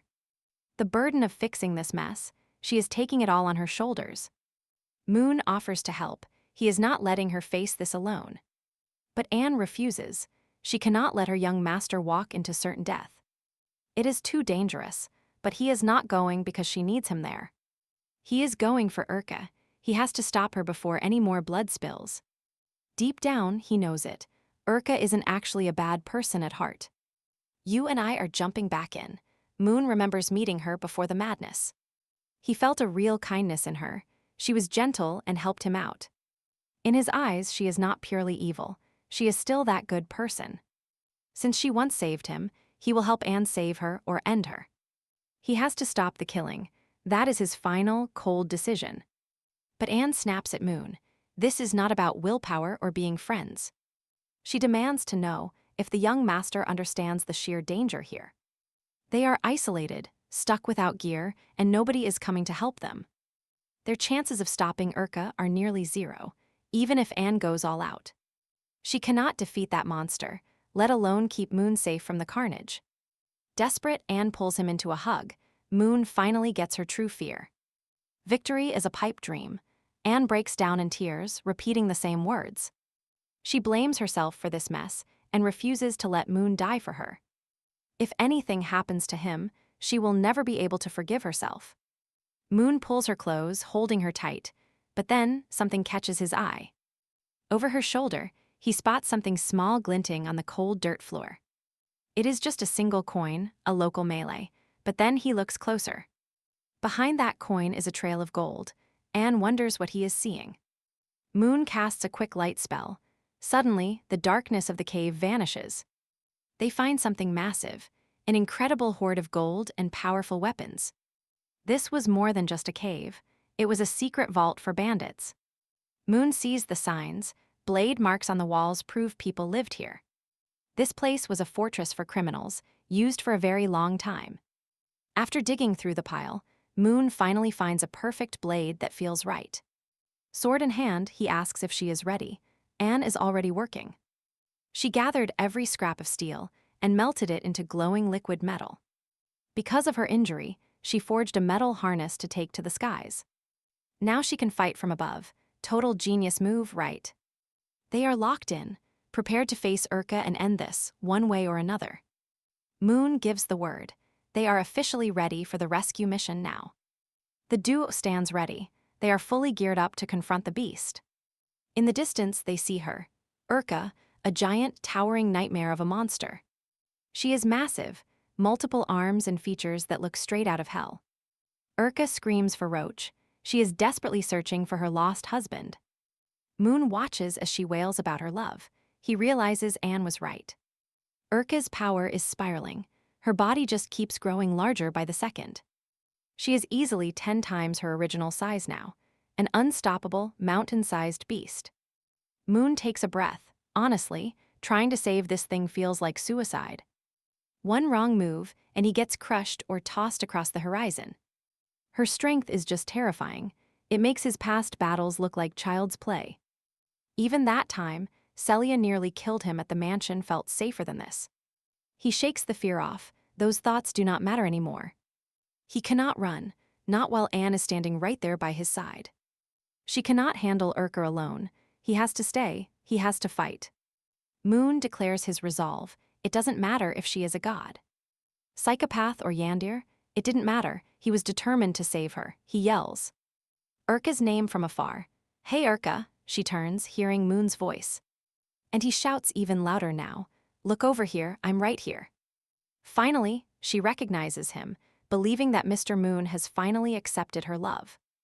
But then Moon replied that he would never accept her. The reason? Because he's a professional parachutist.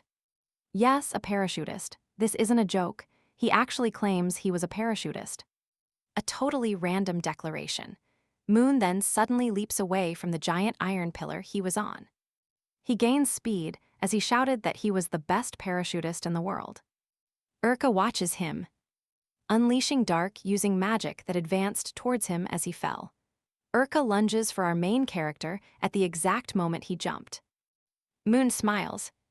Everything has happened exactly as he had thought, exactly as he had predicted. Who knew our clever main character would be so smart in these chapters? The scene rewinds back a few minutes before the confrontation. Moon was instructing Anne, telling her that she needed to follow his plan to the letter. First, he explained that Urka was corrupted by the evil god, but she didn't die. If she had died, she wouldn't have control over the monster.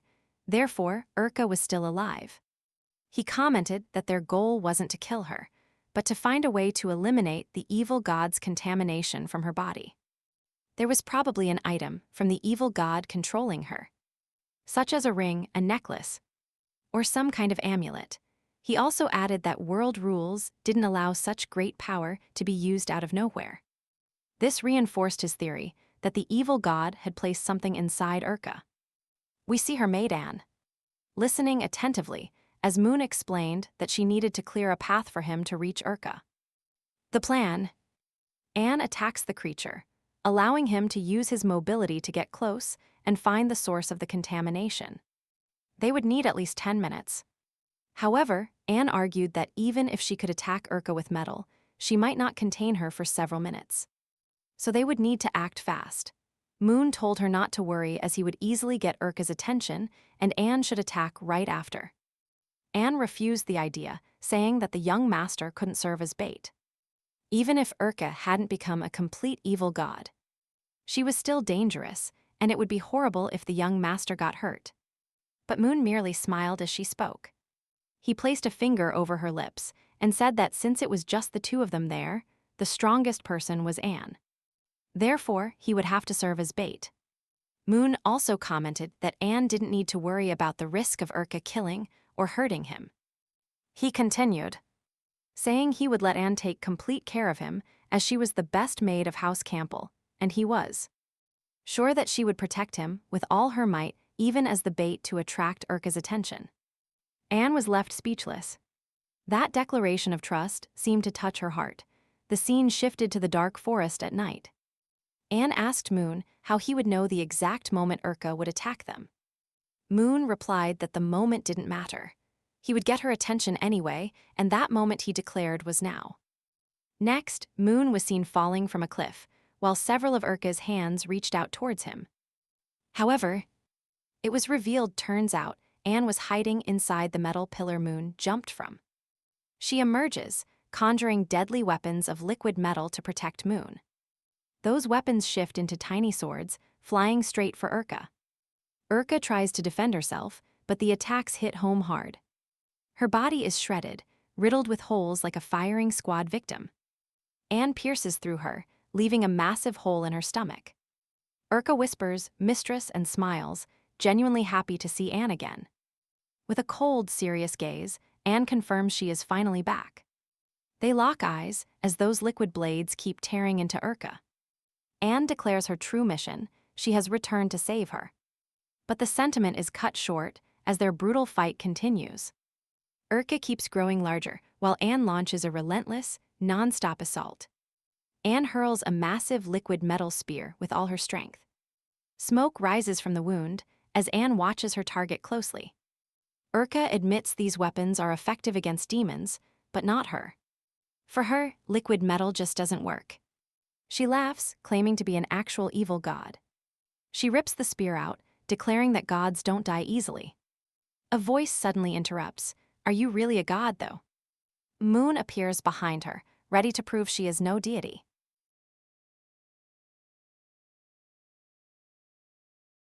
Parts that aren't quite right, so after that, when everything is ready, inserting the right images and syncing the audio together, then we proceed to export the video for publishing. So this is the process that I create a complete video. Therefore, I really hope that the YouTube support team reconsiders their decision. Check if there are any mistakes anywhere to help us return to the program earning money from YouTube. I sincerely thank you.